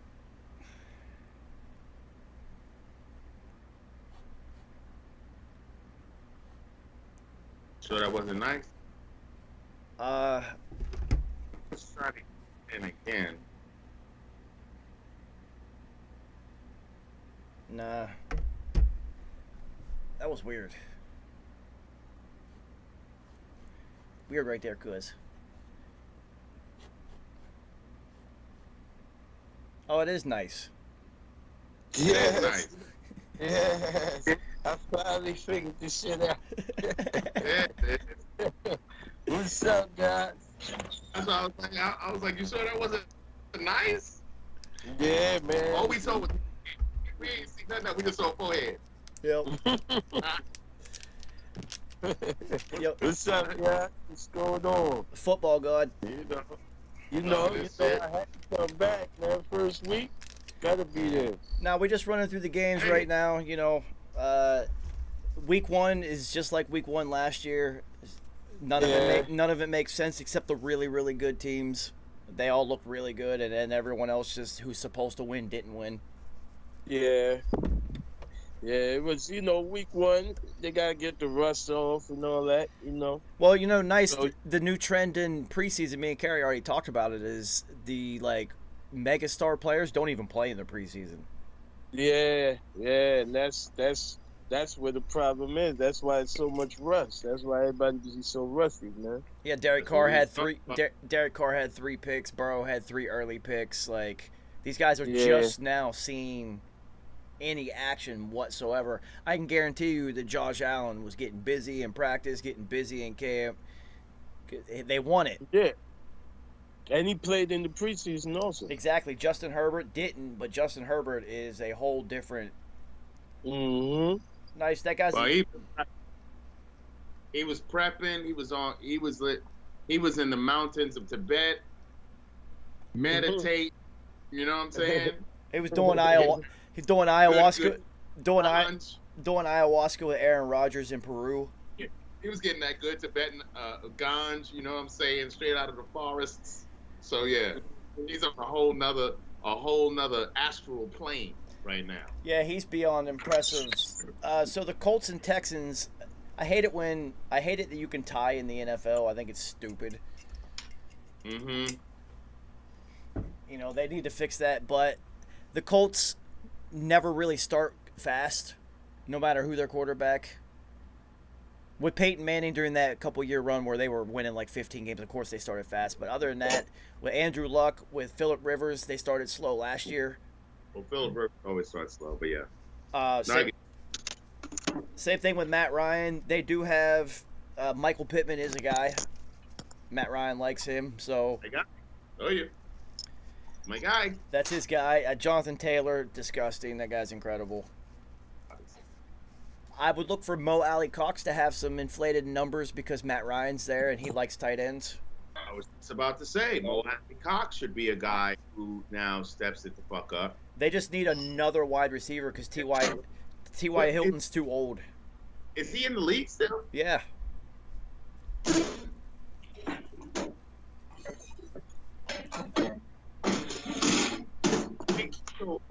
It makes me feel that whatever T.Y. Hilton's off-season program is ain't good enough. It hasn't been good enough his whole career. He needs to get with Tom Brady then. Yeah, you can't tell me you were like, because he was a shit for about 3 seasons for sure, and then all of a sudden you have just such a precipitous fall off like that. That don't make sense to me. Like even more than 3 years, like closer to 5 years. Yeah, he had a really good run. So I'm like, man, but you fell off a cliff, homie, which means that your off-season program was garbage. Yep. 100%. The Texans, Pierce didn't do anything. Yeah. That's not shit. That's okay. It's going to take him a while to get into how the NFL actually works during game day, i.e. pass blocking and option routes and things like that. So he will have to learn. Was tight end O.J. Howard, so I saw the Texans pick him up, and I was like, that's an interesting pickup. I'm gonna watch to see what happens. Immediately 2 touchdowns, which tells me they were starving for that position. He's been playing it. He knows it. He obviously comes into the room. He's their most experienced tight end.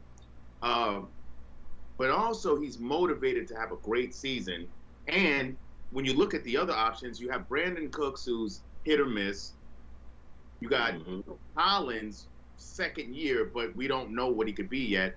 Obviously, you lose your rookie receiver to leukemia. And then you have a rookie running back you're going with and a second-year quarterback. So O.J. Howard stands to have a phenomenal season. If he can stay healthy, out of him, he could have like a bounce back, a super bounce back. Well, their backup tight end is literally a physical clone of O.J. Howard, so they have 2 of them. Something, is it Brandon Jordan? It's something Jordan. Yeah. Yep. Big, tall, rangy, and athletic. You know, so they have 2 of them. So I would put them both on the field. And then they got Dougie Davis Mills, who we all know that's a starting NFL quarterback right there. That guy can play. Yeah, that guy can play, man. He can ball out. Also, listen, I was really peeping like Lovey, like the Lovey Smith effect is real. Like people play for Lovey. Like he don't like, and he's also, I guess he was like the best coach to go in the Texans because he don't take bullshit. Like he don't suck for fools and idiots. He don't fuck around. So if you about that bullshit, you're not gonna be there long. Also, they got the rookie corner out of LSU, who I was trying to peep what his situation was looking at. Stingley. I see he comes up. Isn't it Stingley? Stingley, Darryl. Yeah. Stingley. Junior. He comes up hard on runs, so I like that out of him. They lost Justin Reed, yes, and I don't know who the other safety is right now who replaced him. But I'm seeing that rookie from Baylor who replaced him. Oh yeah, I'm seeing how he's coming up on runs, and they tested him a couple times, and he made the plays. They got a real one in Stingley. So I just, you just wonder what the rest of the defense is going to look like. They got players. We just don't know who they are. Mm-hmm. All right. And they got Lovey Smith, man. Mm-hmm. All right, so let's just get this over with. Let's rip this Band-Aid off quick. The Giants, the G-Men. The G-Men. The G-Men pull it off, baby. Nice. The G-Men ruined so many survivor pools, including my own, because I had the Titans in week 1. Thanks, G-Men. Yeah. Get it, bitch. Listen, unexpected. I didn't think that was going to happen. Great second half from them. Yeah. Absolutely. When they were 13-0, Like in recent years, that's a death sentence. You already done. Ain't shit happening. They may come back a little something, but they gonna lose.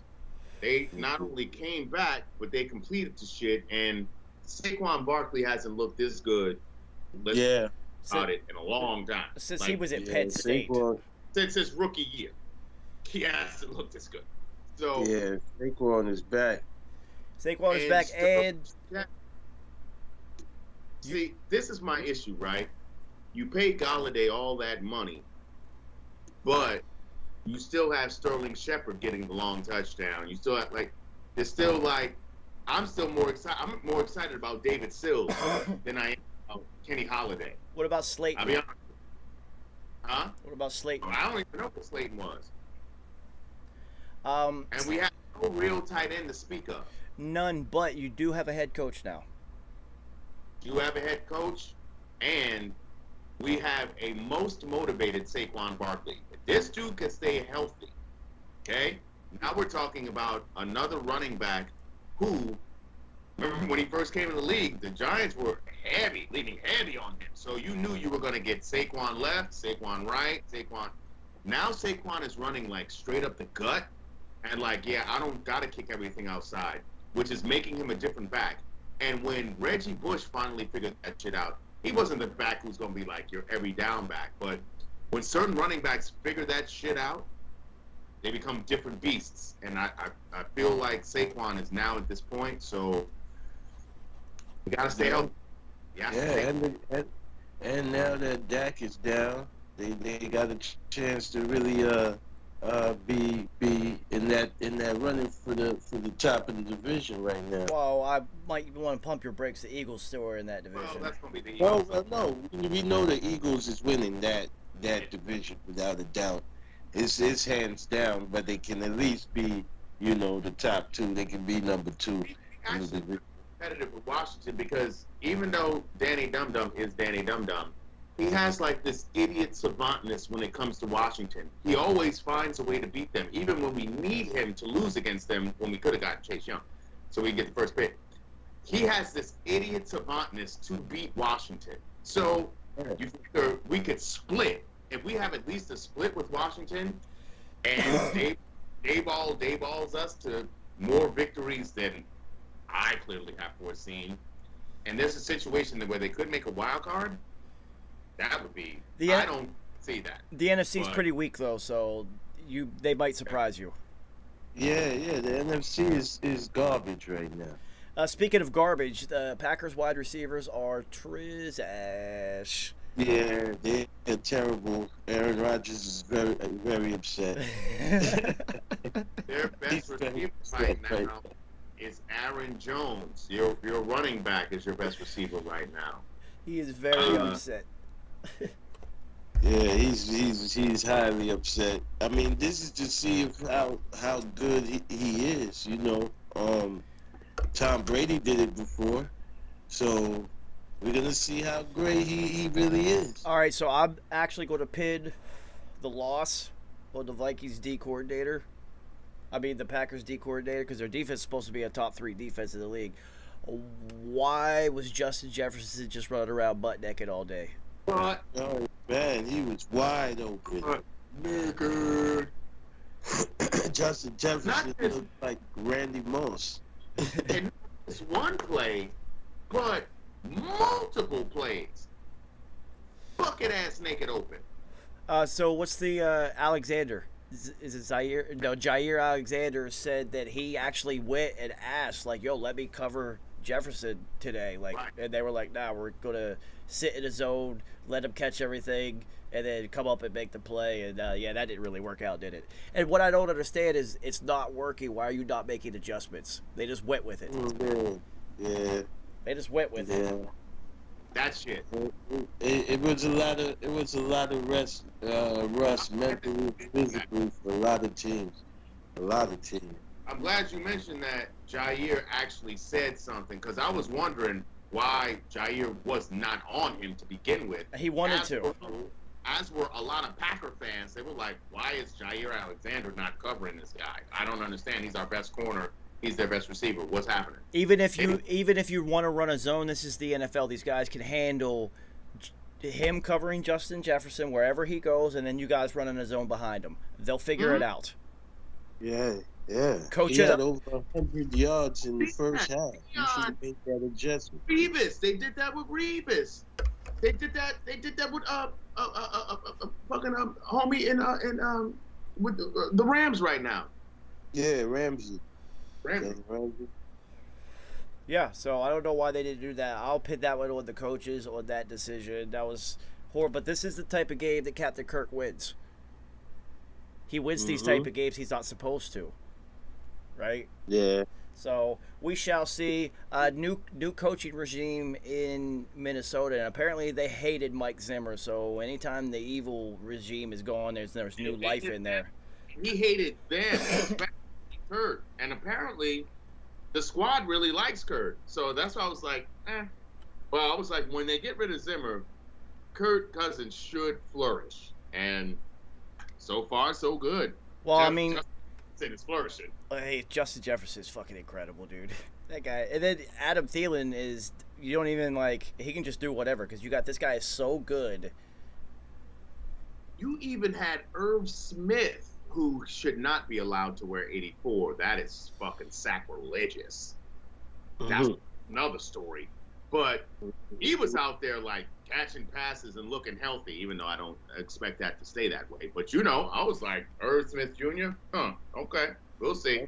We shall see. I'm giving him heavy side eye. You know what else we shall see is if after this season Cliff Kingsbury still has a job, because it looks like the Cardinals are going to be terrible.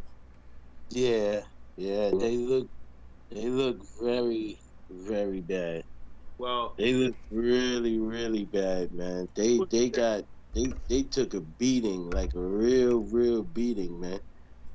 To the Chiefs, man. The Chiefs destroyed those guys, man. Well, their first mistake was letting Chandler Jones walk. You don't let that guy walk. I'm sorry. Like you just don't do it. He was hurt. But when he was healthy for y'all, like you remember that 6-sack game he had? Like y'all remember that? It wasn't that long ago. Like, you don't let that dude walk. What the fuck is wrong with y'all? Like, you figure out a way to keep him, and then if Watt could get back to something, and you got a young Isaiah Simmons, and you got, obviously, Buddha.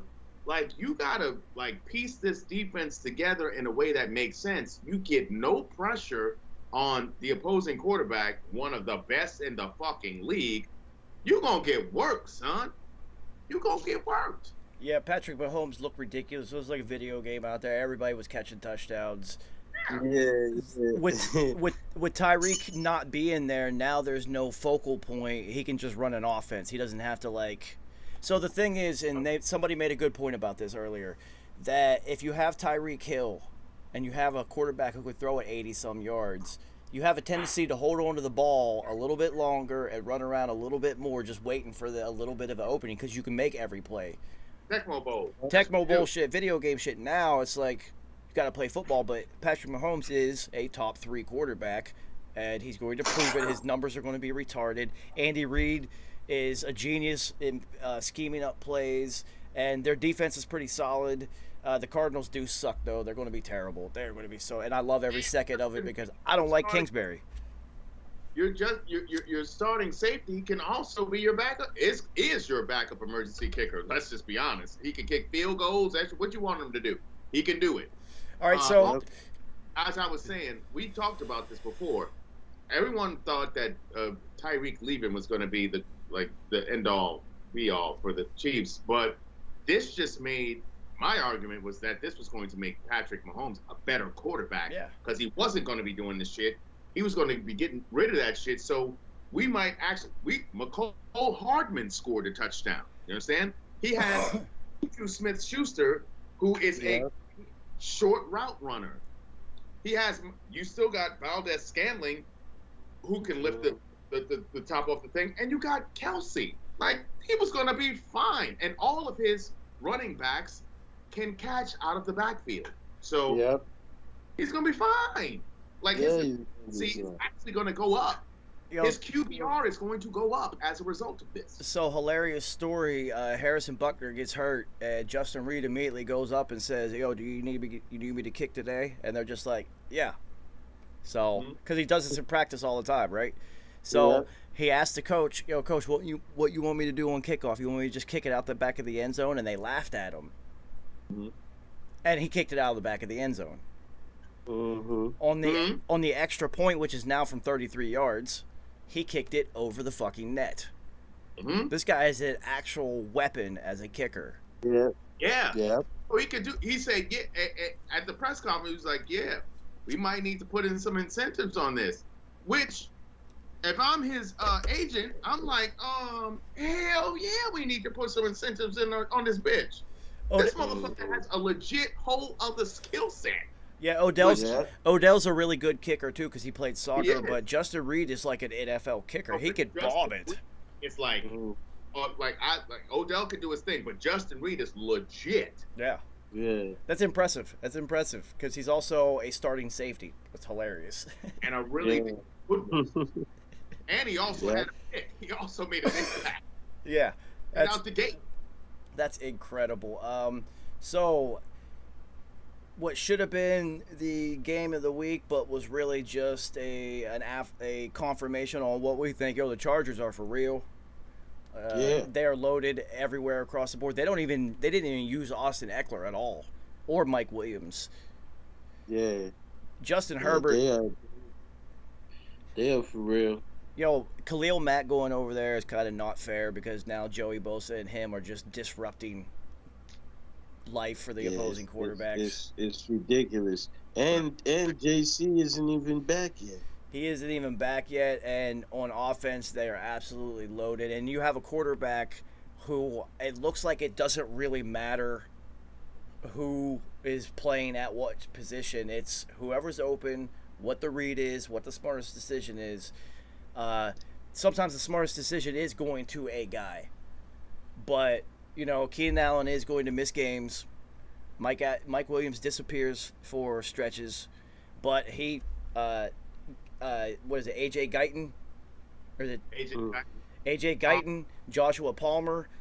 He now has Everett. And there's the other rookie tight end that he was throwing it to because Parham's still hurt.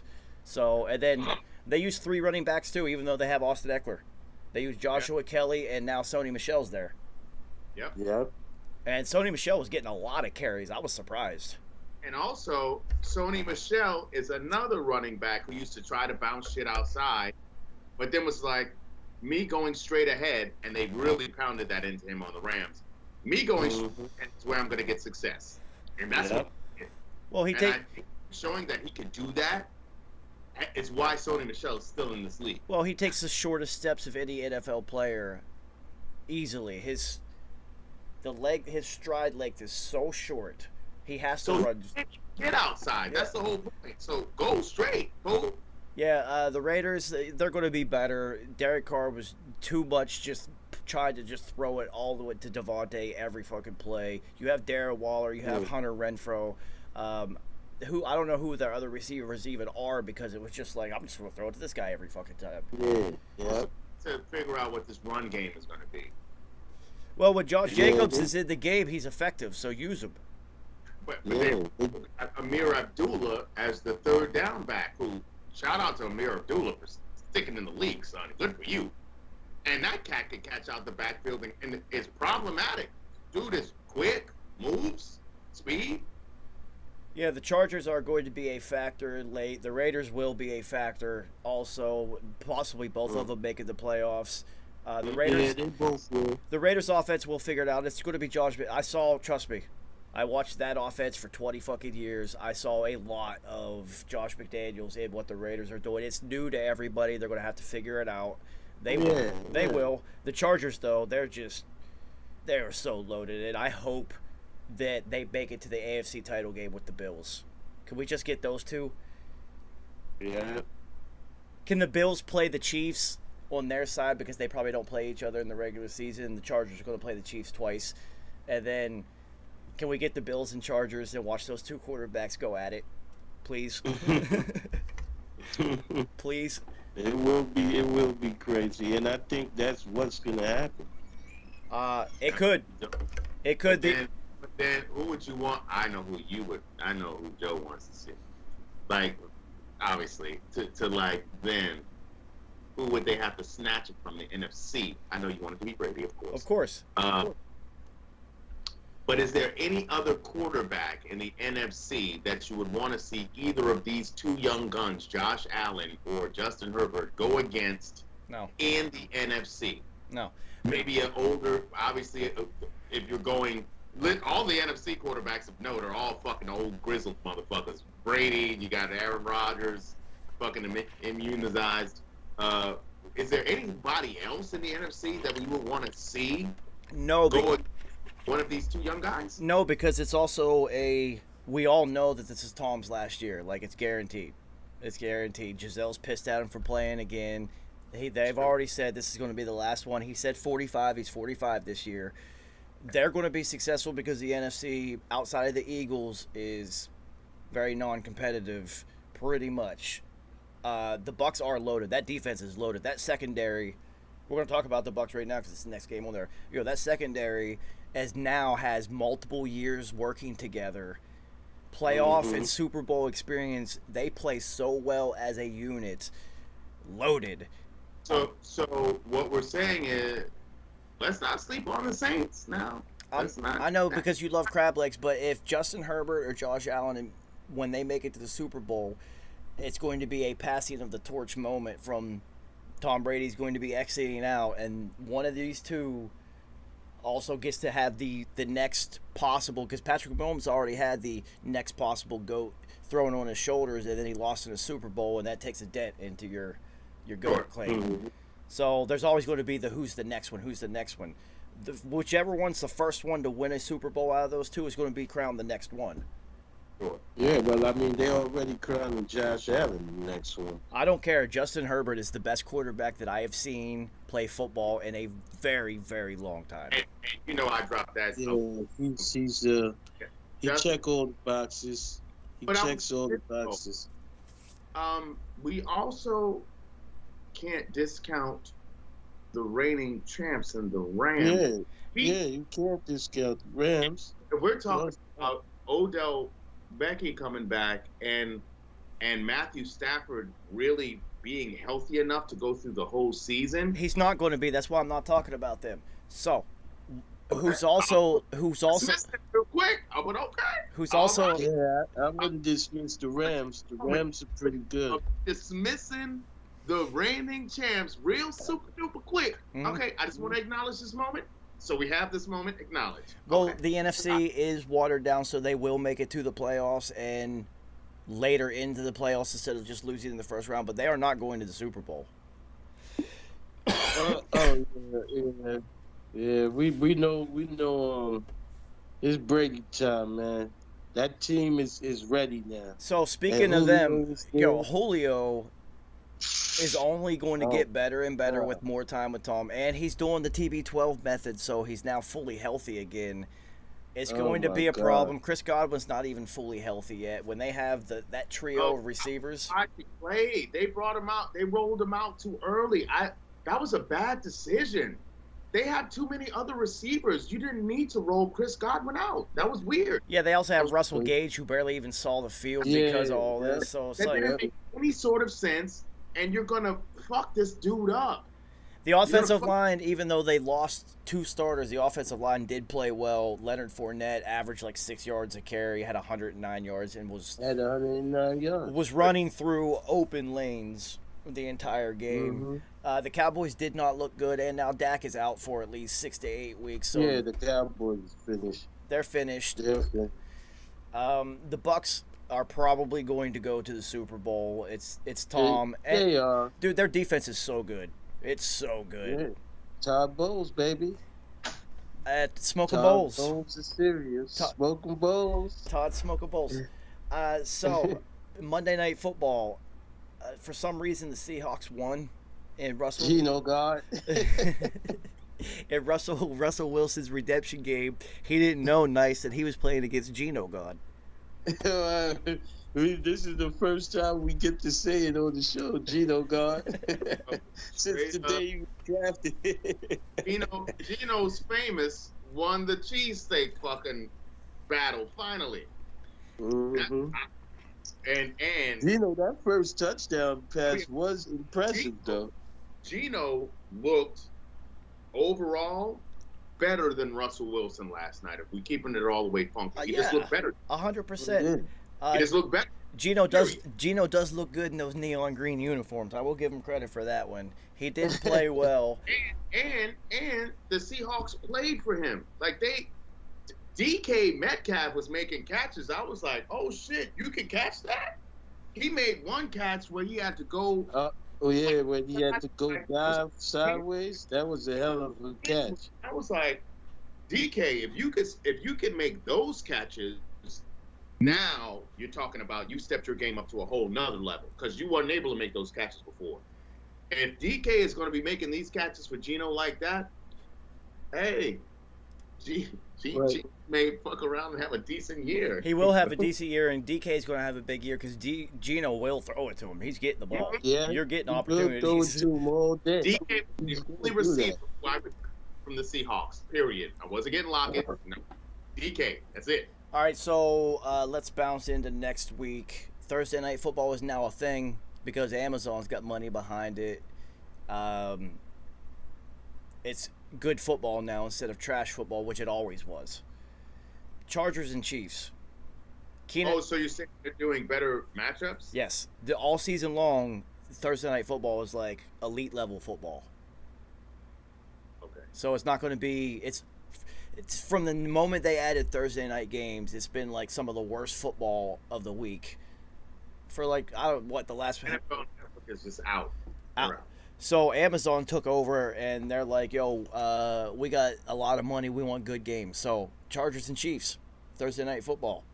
Not bad. Yeah. Keenan Allen probably won't play. I don't think it really matters. It does, but not really. They're going to have probably 1,000 yards combined of offense. Well, Keenan Allen is one of the absolute best route runners in the league. Well, I'm saying it does matter, but... all the time. He does happen to have a quarterback that is not dependent on I need Keenan Allen to make me. So no, you're right, but I'm just saying there's always those key fucking plays where it's like no matter what, that cat is going to be open. Mike Williams might not get open. Joshua Palmer might get open. Keenan Allen is always going to get open. This is very true.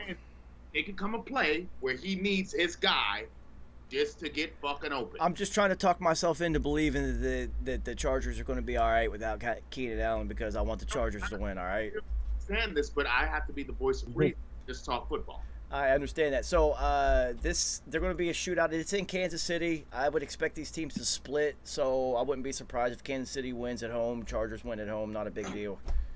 Yeah. It's going to be awesome to watch, though. Awesome football. Yeah, there's going to be a lot of great footballs, man. Okay, so here's the motherfucking thing. Here's the real question. So, Justin Herbert versus TB12. Tom, you see that? No hesitation. I already knew that, but I'm just saying.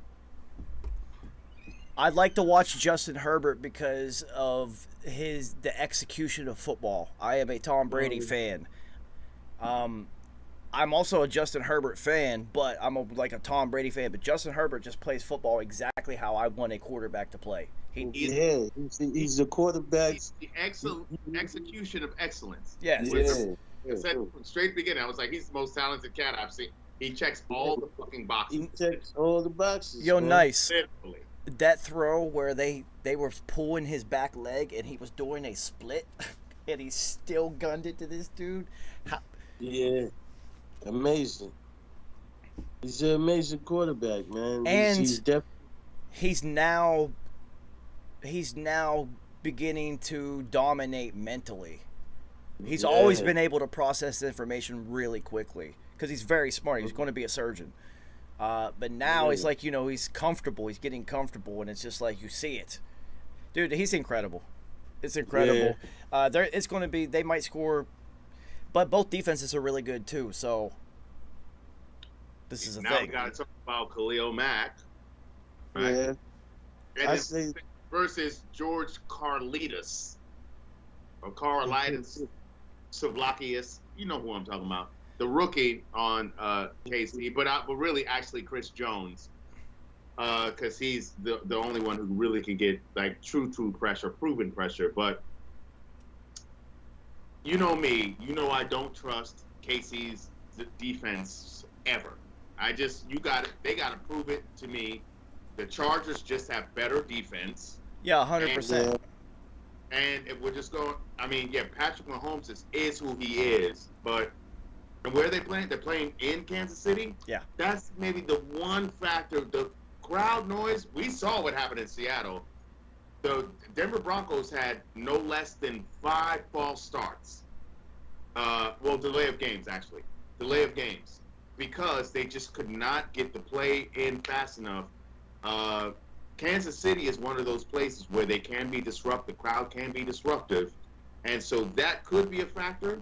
But I would not be surprised at all if the LA Chargers went into KC and snatched that victory away to stamp them as the true lead dogs in this division.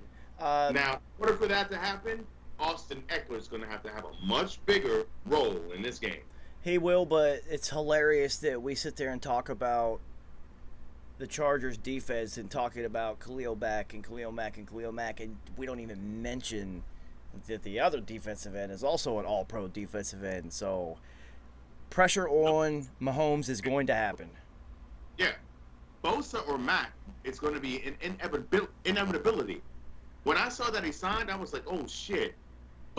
Someone's going to eat. Someone's going to eat. Someone is. Every game. So it's hard to pick on this one because it really could go either way. I want to pick the Chargers, but I'm going to take the Chiefs at home because I do think they'll split because they're both really good, and that usually happens. They're rivals. No doubt. The Chargers are adept at playing amongst foreign fan bases, even in their home stadium, because that was a Raiders crowd in that stadium, and they still pulled it out. So good for them. I'm saying I wouldn't be surprised. Not at all, and I actually want it to happen. Jets at Cleveland. Cleveland's going to do what we said they're going to do. They're going without Deshaun. They're going to start off well because the schedule was favorable for the first 4 games, and then after that it gets really dicey. The Jets, Joe Flacco, nice. How much you like that?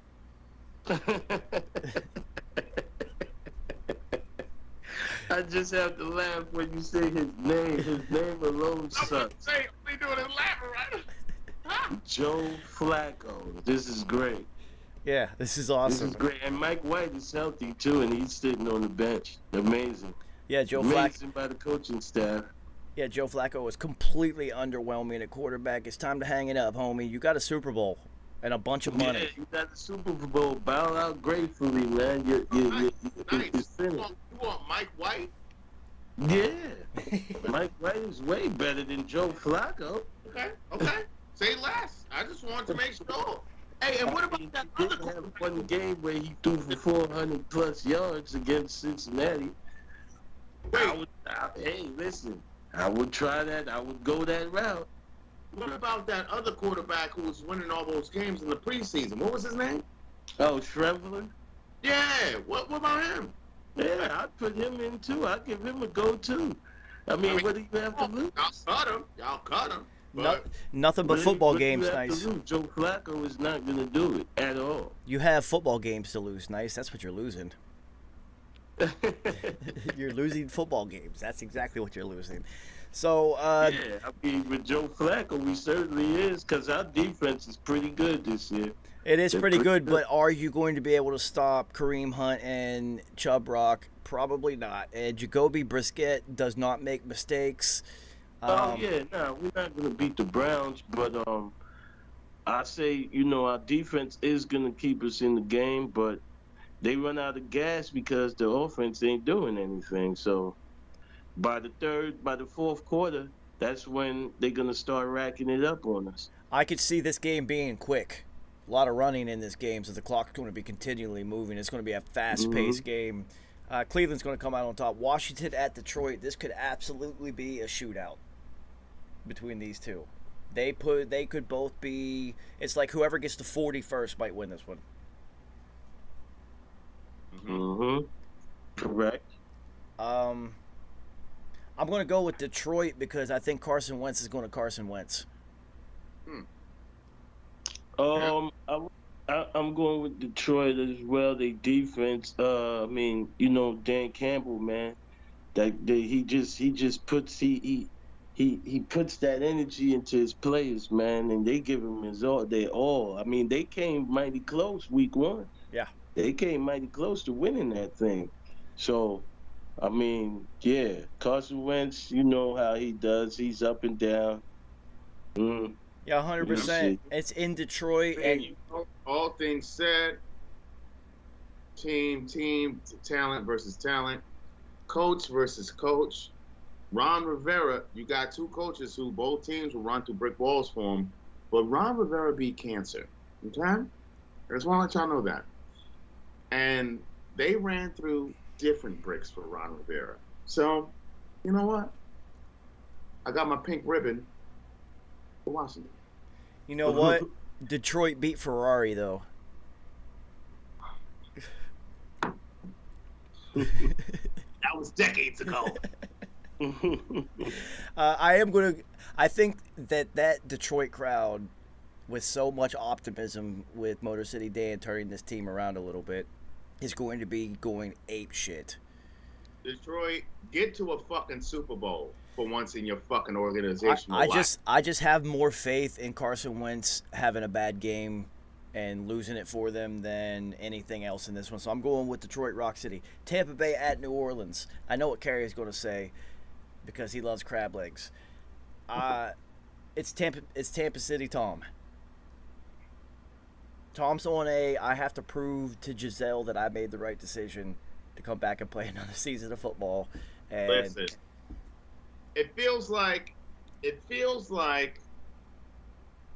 Chucky taking Tony Dungy's Super Bowl all over again. James Winston had that Super Bowl, and then he leaves, and then Tom Brady takes it away. You know what I'm saying? Fuck that. I actually, Baby, we eating these dubs. Nom, nom, nom, nom. Kerry, I might surprise you. I'm actually going to go with New Orleans in this one because these two teams are going to split. Because Tom has, since he's been in Tampa, Tom has had issues playing against New Orleans defense. Mm-hmm. Their defense is absolutely loaded. Mike Evans and Marshawn Lattimore always go at it. Mm-hmm. Yeah, and New Orleans just knows how to play Tampa. Yeah, they really so do. it's in New Orleans. Yeah. I think, and Tom, you know, even in Super Bowl years, traditionally starts slow. 1-3, 2-2.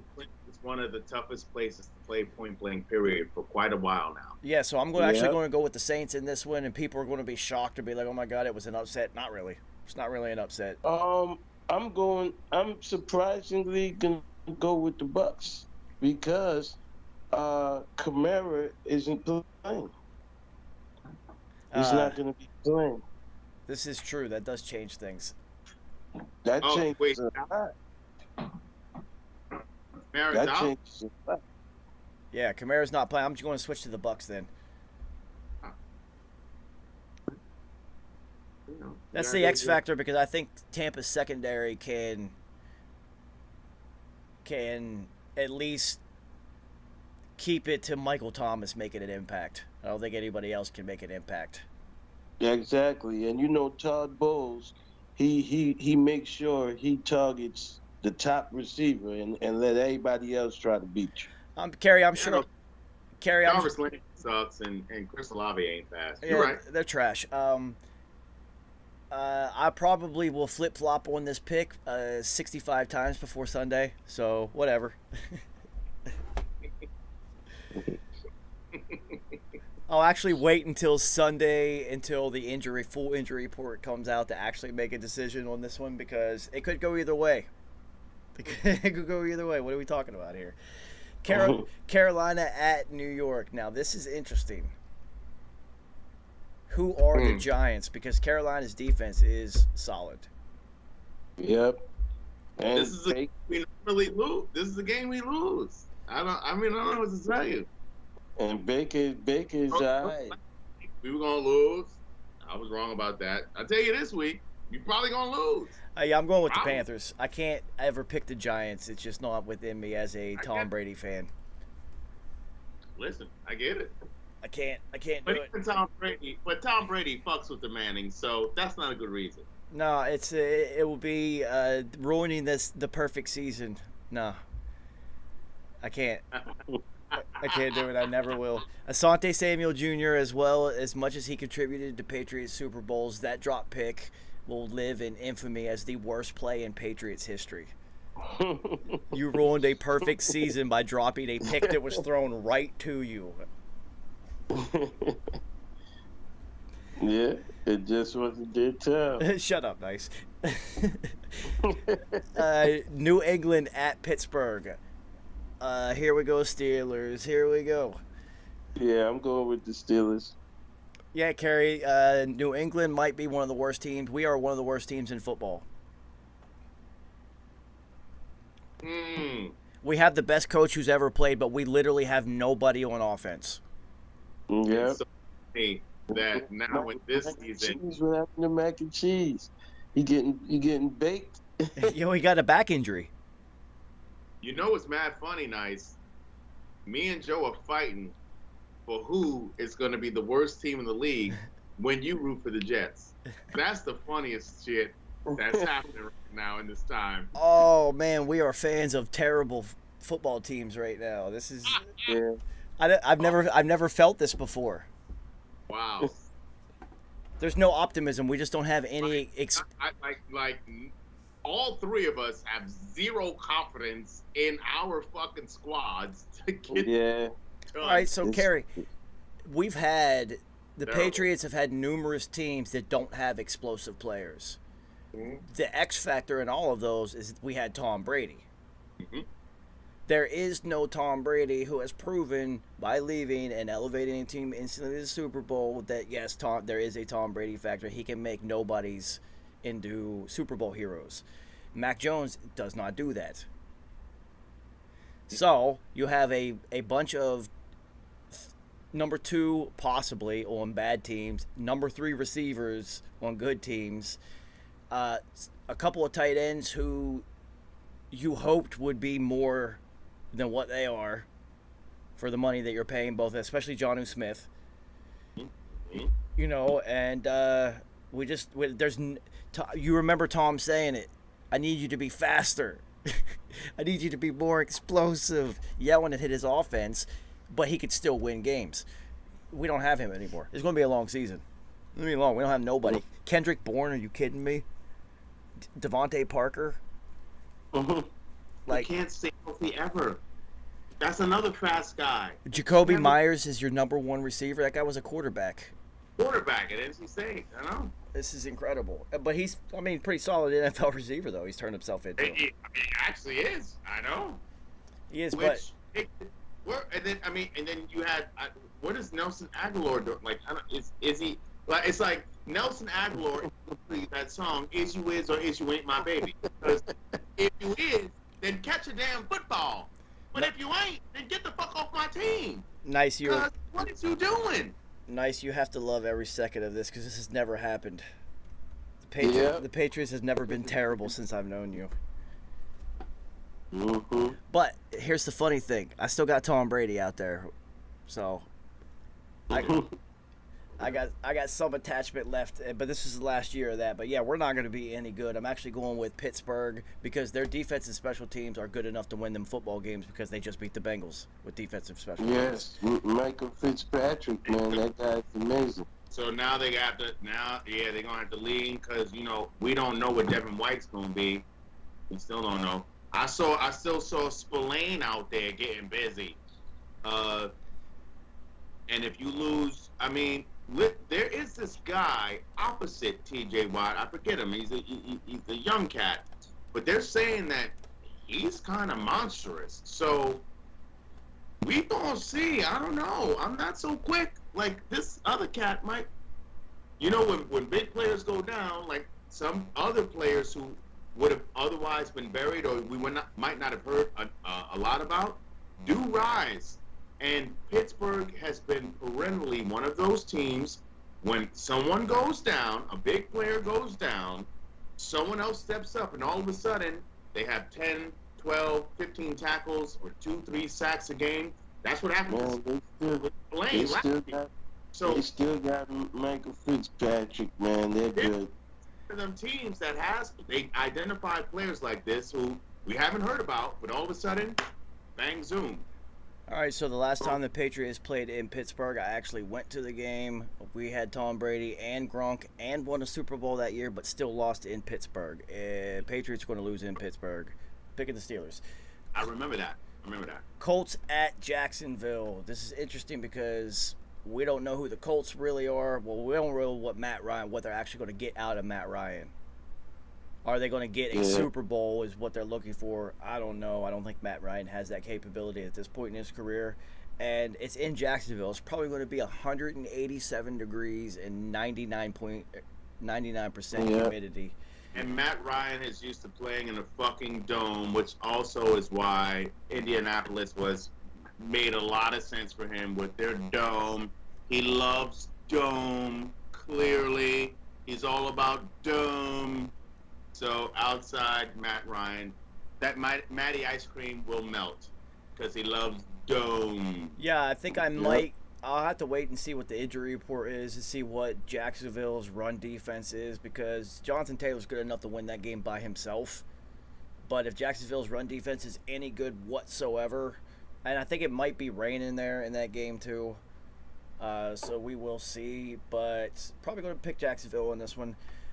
Miami at Baltimore. See, it's another interesting one because Miami looks really good in Week 1. And so did Baltimore. Mm-hmm. Baltimore secondary is for real. Yeah, so are those Miami receivers, though. Yeah. so it's Miami receivers. It's a toss-up for me. And nice, they have the X factor, the true X factor in football. They have Tyreek Hill on their roster, which means when he's on the field, you have to think of him first as a defense, because he literally can score on any play, and he's one of few players who can actually score at will.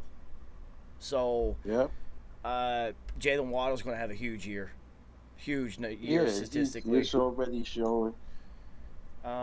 Isn't Wilson, doesn't he play in Miami now? Cedric Wilson, our guy from Dallas. Yeah, that's our guy from Dallas. We love that guy. And then Gesicki is going to have numbers, and then it's all on Tua. Really, it's all about Tua and what he does. It's all on Tua, and I hope Gesicki does get numbers, because Tua doesn't look to him. Ryan Fitzpatrick looked to Gesicki. Kerry, I always felt like Tua tried. I always feel like Tua tries to prove that he does have an elite level arm. That's what I'm saying. Like, Tua tries to prove he always does that. And Gesicki suffers because of it. When Gesicki's like, "Yo, I'm open all the time down here, motherfucker." Like, he does that because down there, if you threw to me more, like, stop playing with me. He does that because the analysts always say that he doesn't have an arm, so he goes out there and tries to prove them wrong.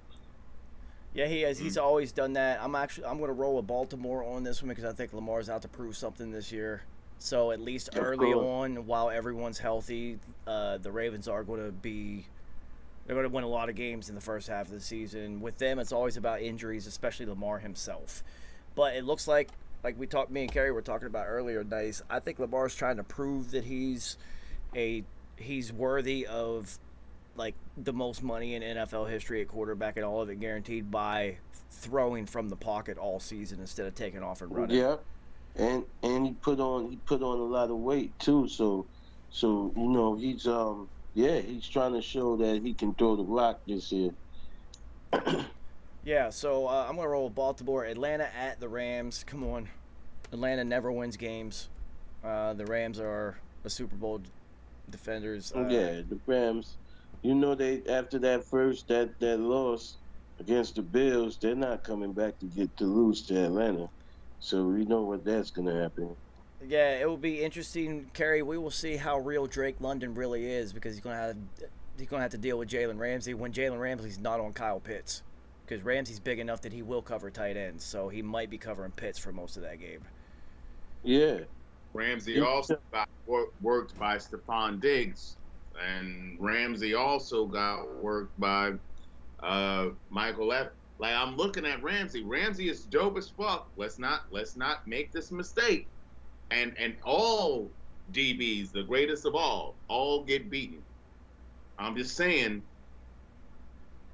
we are in a wide receiver era, and these wideouts are giving it to the defense, and also the rules help them give it to the defense. But Yeah, I mean, playing cornerback right now is so difficult in the NFL, man. It's really Even tough right now. DBs right now are getting beaten at a percentage higher than the best DBs got beaten back in the day. Well, so Kerry, we need to start thinking about how we view DBs differently, and like what percentage of success that they have, because they're having far less success than the best DBs did back in the day. well, I don't think we can have like another Revis Island, you know what I'm saying, or like a Dion shutting down one half of the field. Ramsey did that for a season or two. Now he's not in those days anymore, and I give him credit for wanting to challenge himself more by going to the inside and like being moved around and wanting to do all these different things. But I'm saying, like, right now, because the offense is so specialized and you have these wide receivers, this is the wide receiver era right now. We are in it. We got to know it because we're passing more, and these receivers are more ready than they've ever been. Yo, as a DB, you're going to get your ass beaten up. So having a season like Trayvon Diggs did is a fucking out-of-this-world season. But you can have a season where you just have 50 pass breakups, 2 interceptions, and you could be an all-pro. well, with Trayvon Diggs, you have to look at 11 interceptions, but he probably gave up 10 touchdowns. Sure. Mm-hmm.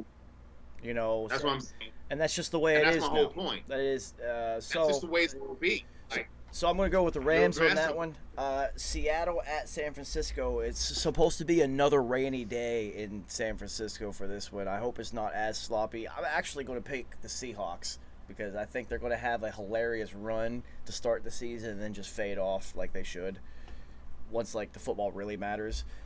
And I just don't trust Trey Lance at all. I don't think he's it at all. This is like this is the NFL now, and he is not proven. But it was a monsoon in week 1, and we can't judge anything on that at all. So, but I'm going to go with Geno God because it's hilarious. Yeah, I'm gonna go with the 49ers. I'm not going to pick the 49ers nice until they start Jimmy G. When they start Jimmy G, then they're going to be, and George Kittle is back in the lineup, then they're going to be for real. Oh yes, that's right. That's right. So all you have to do right now is just quadruple team and follow Debo, and then put your best corner cover guy on Brandon Ayuk, and you got their offense solved right now. And their starting running back is now also hurt for at least 4 weeks. So Elijah Mitchell, I think. So Jeff Wilson Jr. is now going to start for the next foreseeable future. So no, I'm not going. The Niners don't have it on paper. As always with Shanahan's teams, on paper they do, but when it comes time to play football, they don't. So I'm going with the Seahawks. Yeah, nice. I just convinced you with that one because the San Francisco lineup right now is absolutely devastated. They are missing a lot of forgot people. about injuries.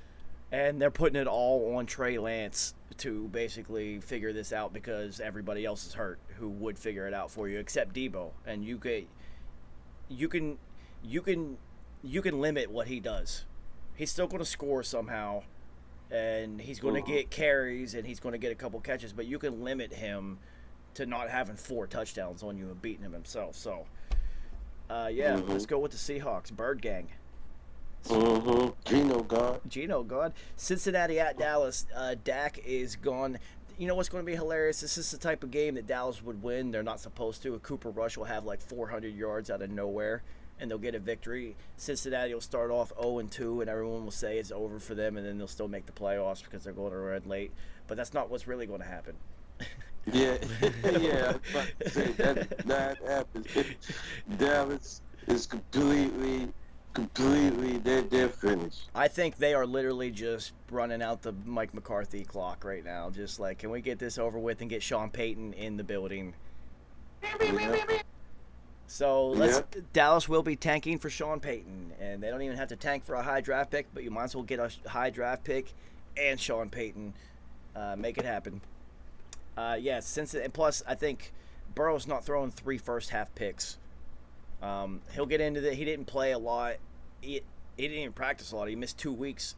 He's missing an organ, lost like 15 pounds. So he'll get it back. They're too loaded. T. Higgins being out, they're kind of used to that. Tyler Boyd will step up, fill in the gap.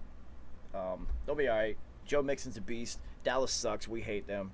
Kerry, this had to have been the best week of football for you almost ever.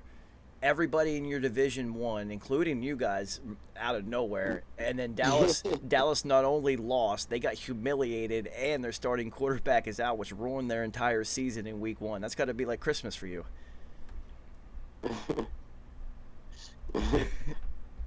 Philly looking like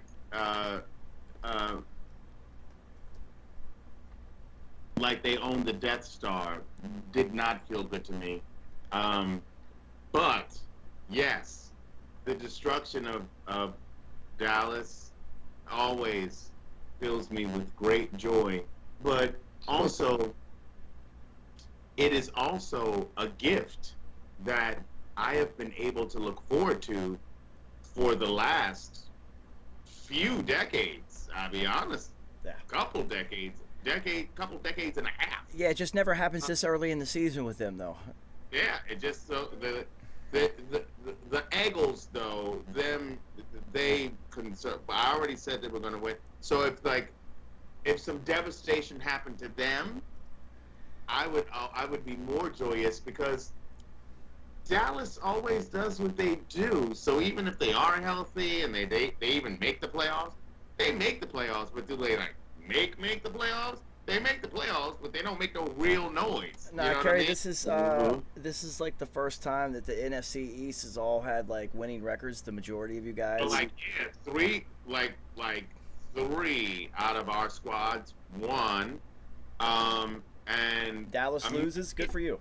Immediately, that became a football story. They're like the NFC East, but you know what? That's really a true testament to how strong the NFC East has been for a long time.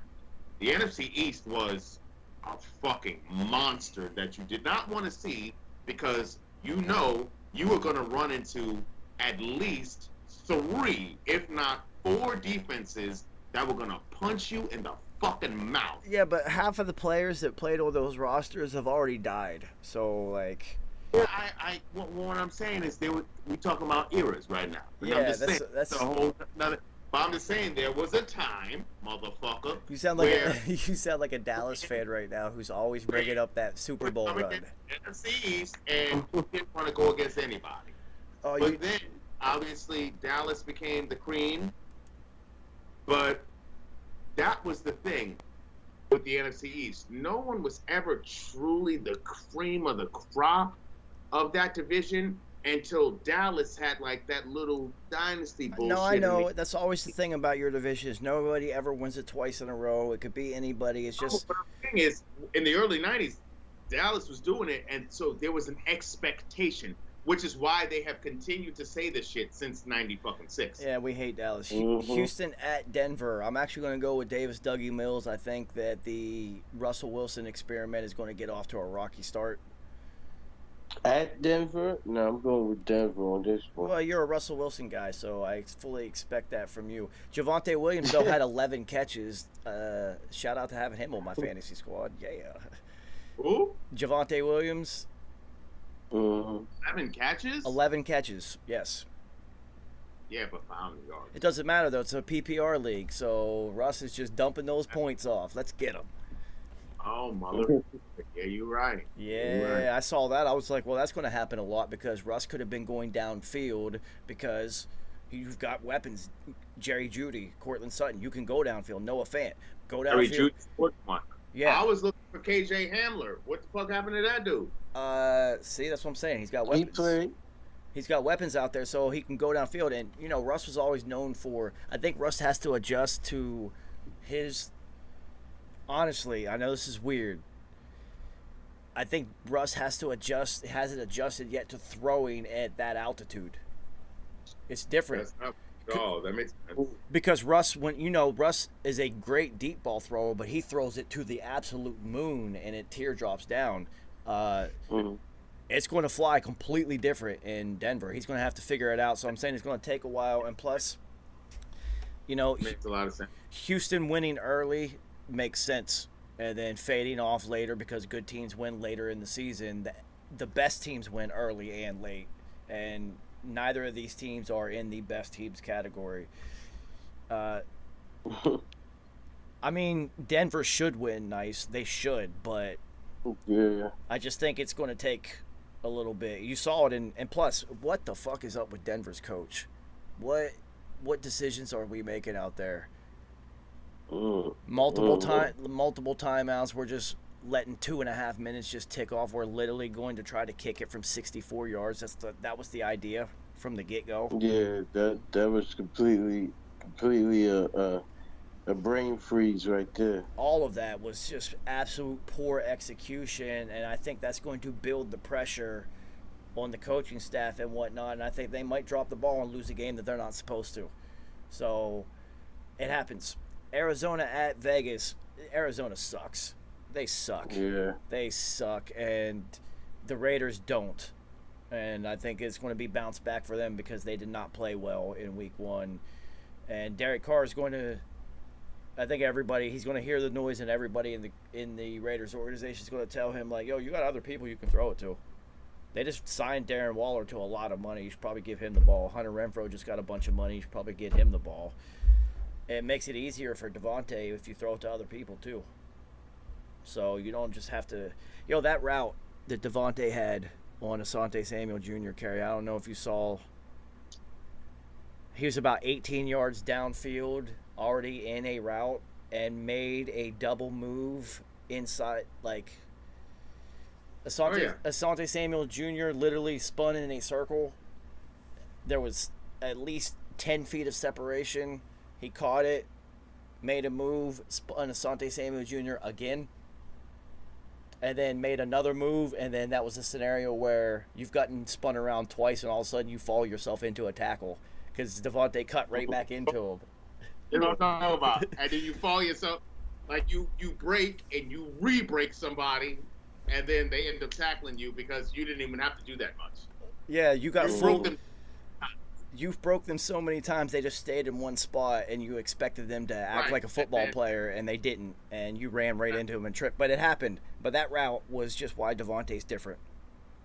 Because Asante Samuel Jr. is really good, and he actually had a pick, had a pretty solid game, but Devontae is Devontae. Now, I know there were a couple throws where he was just like, damn, this ain't Aaron Rodgers no more. There was one, it's supposed to be back shoulder, and he threw it here. Devontae caught it and absolutely took a fucking rib missile. Ugh. And I was just like, see, that never happened with Aaron Rodgers. Yeah, Aaron, don't And then, don't put you in spots like that. nice, I know It you takes some time getting used to. that pick that Derek Carr threw in the end zone, Devontae shook that dude at the line and then threw his hand up. When he threw his hand up, within the next 5 steps, by the time he put his hand down, the ball would have already been at him. Derek Carr waited way too long and threw it, and by the time he threw it, the safety came over and made the pick. It was just like, see, that's the difference between Aaron Rodgers and this guy. So I know Devontae had to be a little bit frustrated for a second, but it's also that's his best friend. And I have Devontae on my fantasy team, so let's get 187 catches this year. Let's do it. Chicago at Green Bay. This is interesting because Green Bay is not any good. And Chicago is going to swing above their weight this year. Justin Fields, baby. I'm still going to go with Green Bay because it's Aaron Rodgers in Green Bay. I have to see him. I have to be wrong twice before I'm going to start picking against him. Mm-hmm.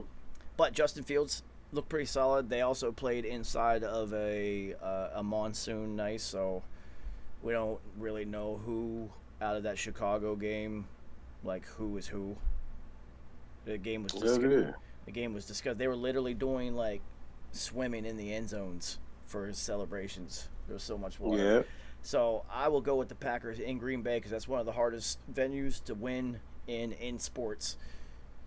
So Monday night, see, the NFL's getting dope. They're starting to get it. This is entertainment. Monday night, we got 2 games. Yeah, 2 games. Tennessee at Buffalo, which if Tennessee would have A.J. Brown, and this was last year, this would be a dope game, but I think Buffalo is going to destroy them. Yeah, Buffalo's going to beat the shit out of them. That's definitely going to happen. 2 games this week. And then Minnesota at Philly. They did do it on the first night. They're doing it this week. So Tennessee at Buffalo starts at 7:15, and then Minnesota at Philly at 8:30. So that's going to be... That's going to be the game. Yeah. Watch. Yeah, that's going to be a good game. I'm going with Philly, though. I'm definitely going with Philly because Jalen Hurts is my guy. He's my fantasy quarterback. And So Joe let's Davis, get this. my guy. That I told you I was trying to get Jalen Hurts in every league. Well, as soon as A.J. Brown went there, I was just like, oh, I'm all in. The best friend theory, it's a thing in the NFL. It's a real thing. So Yeah. Minnesota at Philly is going to be a really good game. This will be a test of Captain Kirk and this new Minnesota Vikings team and regime to see if they're for real. Because Philadelphia is, and this is in Captain Kirk land. He would never win 2 of those games in a row. He would always lose. He was definitely losing this next one. But things look different. No Mike Zimmer. We shall see. Interesting. It's like the game of the week is possibly the last one that's going to happen. That's kind of dope. Good for the NFL. Never mind. I keep forgetting the Chargers and Chiefs play on Thursday. So we open up this week with dope fucking football, and then it closes it out with dope football. And what's crazy about this is usually when they do 2 games on Monday, one starts at like 6:30 and the other one starts on the West Coast, and it actually kicks off on the East Coast at like 8:45, 9 o'clock. This is 7:15, 8:30, so it's going to be like a quarter and maybe a couple plays in the second quarter, and then the second game's going to kick off. So there's 2 playing at the same time, which is really interesting because it's the NFL. If you want to maximize your revenue stream, you're going to have all eyes on both games. Mm-hmm. But, I mean, I'm going to be watching both of them at the same time like most human beings. So maybe that's what they're thinking because that's how human beings are wired now. Interesting. All right, so, in the fantasy pick'em, we all suck because NFL Week 1 is retarded. And nobody who is supposed to win except the good teams win. It makes no sense. I'm not going to waiver carry because I remember what happened last year. I'm going to stick with my NFL senses, and this week I'm going to just keep going with what makes sense and what should happen based on all factors given and not the Week 1 chaos that is now 2 years running. Ever since the Roni, and they went down to 3 preseason games, Week 1 is a whole different beast. I actually got 7 games in Week 1 this year. That's interesting because the last year it was 3. 7's not terrible, but that's not good at all.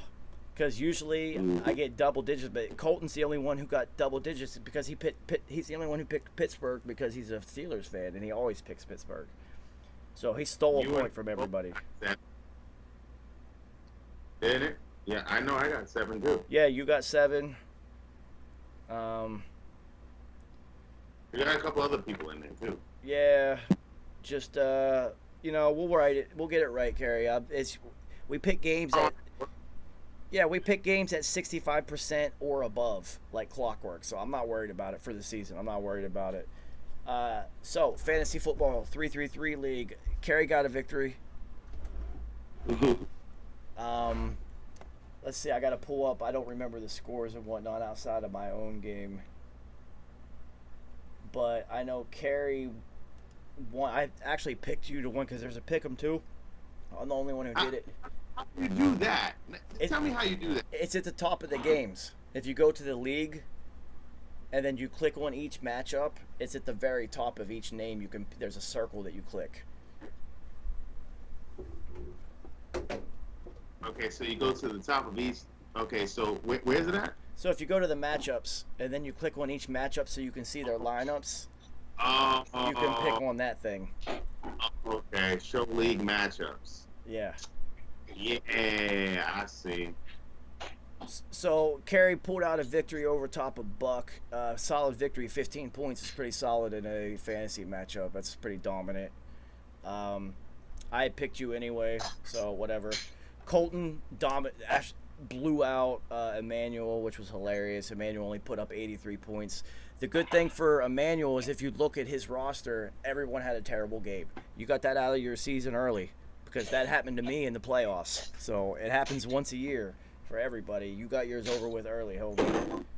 Congratulations. That's how I look at it. But dude, 83 points, like if you look at his roster, like everybody was, it looked like your NFL.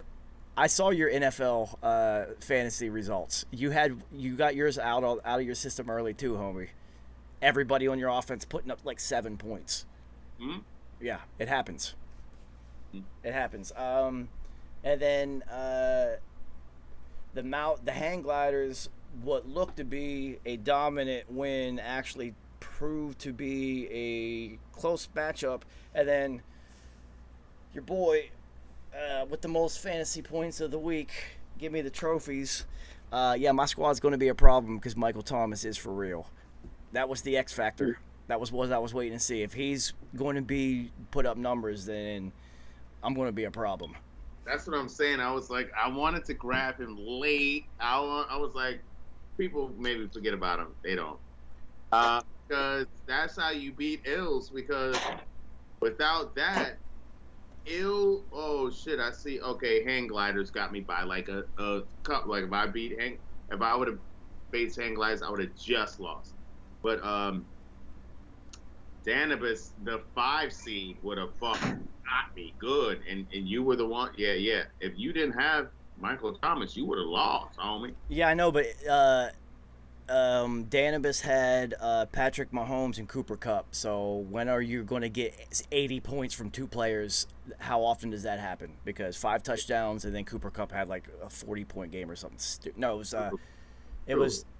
it might not be. It might have been Justin Jefferson. Whoever it was, he had like 80 points from 2 players. It was just like, see if I can absorb that. But I had A.J. Brown, who gave me like 34. Yeah. So motherfucking did. Yeah. So, Kerry, me and you, week 2. Can't wait. Week 2. So in my NFL fantasy, the guy that I was matched up against had like 170 some points, like just dominant. I sat Cordero Patterson in favor of Pierce, thinking that Pierce was going to get off. It only cost me 16 points, and that wouldn't have been enough to beat the guy anyway. So, I got worked. No, you got destroyed. I saw it. Oh, I got worked. Yeah. I'm confident in my roster. Like, I feel like I have a roster of longevity. Like, I don't give a like. I love give me the victories whenever I need. I'll take all the victories. But what I'm saying is, I'm a great fantasy player because I get victories when I need to get them. Well, like to get into the playoffs, and then when I make it to the playoffs, y'all really gotta fuck with me because I am a fucking waiver wire warrior. Well, and, I will tell you from last year's experience, the NFL fantasy playoffs is only 4 teams, so you got to get them victories when you can get them because it's tough to get in. I barely snuck in last year, but I had an 8-game win streak to close out the season and snuck in, so it can't happen. Me and you this week, though, hilarious. I have adjusted my roster for the NFL win. I am favored by 2.5 points. But we shall see because everybody's roster's loaded. Everybody's got fucking superstars everywhere. It's just which which guy's not going to contribute? Like if you have Mike Williams last week and he gave you 4 points, good luck. If you have David Pierce or Damian Pierce and he gave you 4.9 points, yeah, good luck on that one. You know, I happen to, in our 3-3-3 fantasy league, like everybody got off on my team except TJ Hawkinson. I didn't even really need him to. Everyone got like 25 to 30 points. So I was just like, oh man, we balled out this week. So we shall see. Nice. It's great to have you back, man. We will see you for week 2. Great to be back. I mean, You know, I'm glad you could take time off of floats. performing on Puerto Rican You know what I'm floats. saying? Like, You know what I mean? some time out to come. Yeah, you know, I gotta come kick it with the guys, man. You know what I mean? And nice. I know you saw it. P album come out on the 30th. Yes, of course. So we got a couple weeks, and it will finally that journey will have finally been completed for your boy. Yeah. So I appreciate your guys' time. Yeah, Carrie, this is going to be a fun fantasy week. It's gonna be fun, baby. This is going to be a good one. Nice. Oh yeah. My guy, You ain't nice, God. Gino God. Gino God. All right, everybody. I will see you maybe Thursday night. Maybe not. I don't know. Thursday night football means I'm going to be watching that game because the Chargers are playing. If not, I'll see you Saturday night for RIP TV then.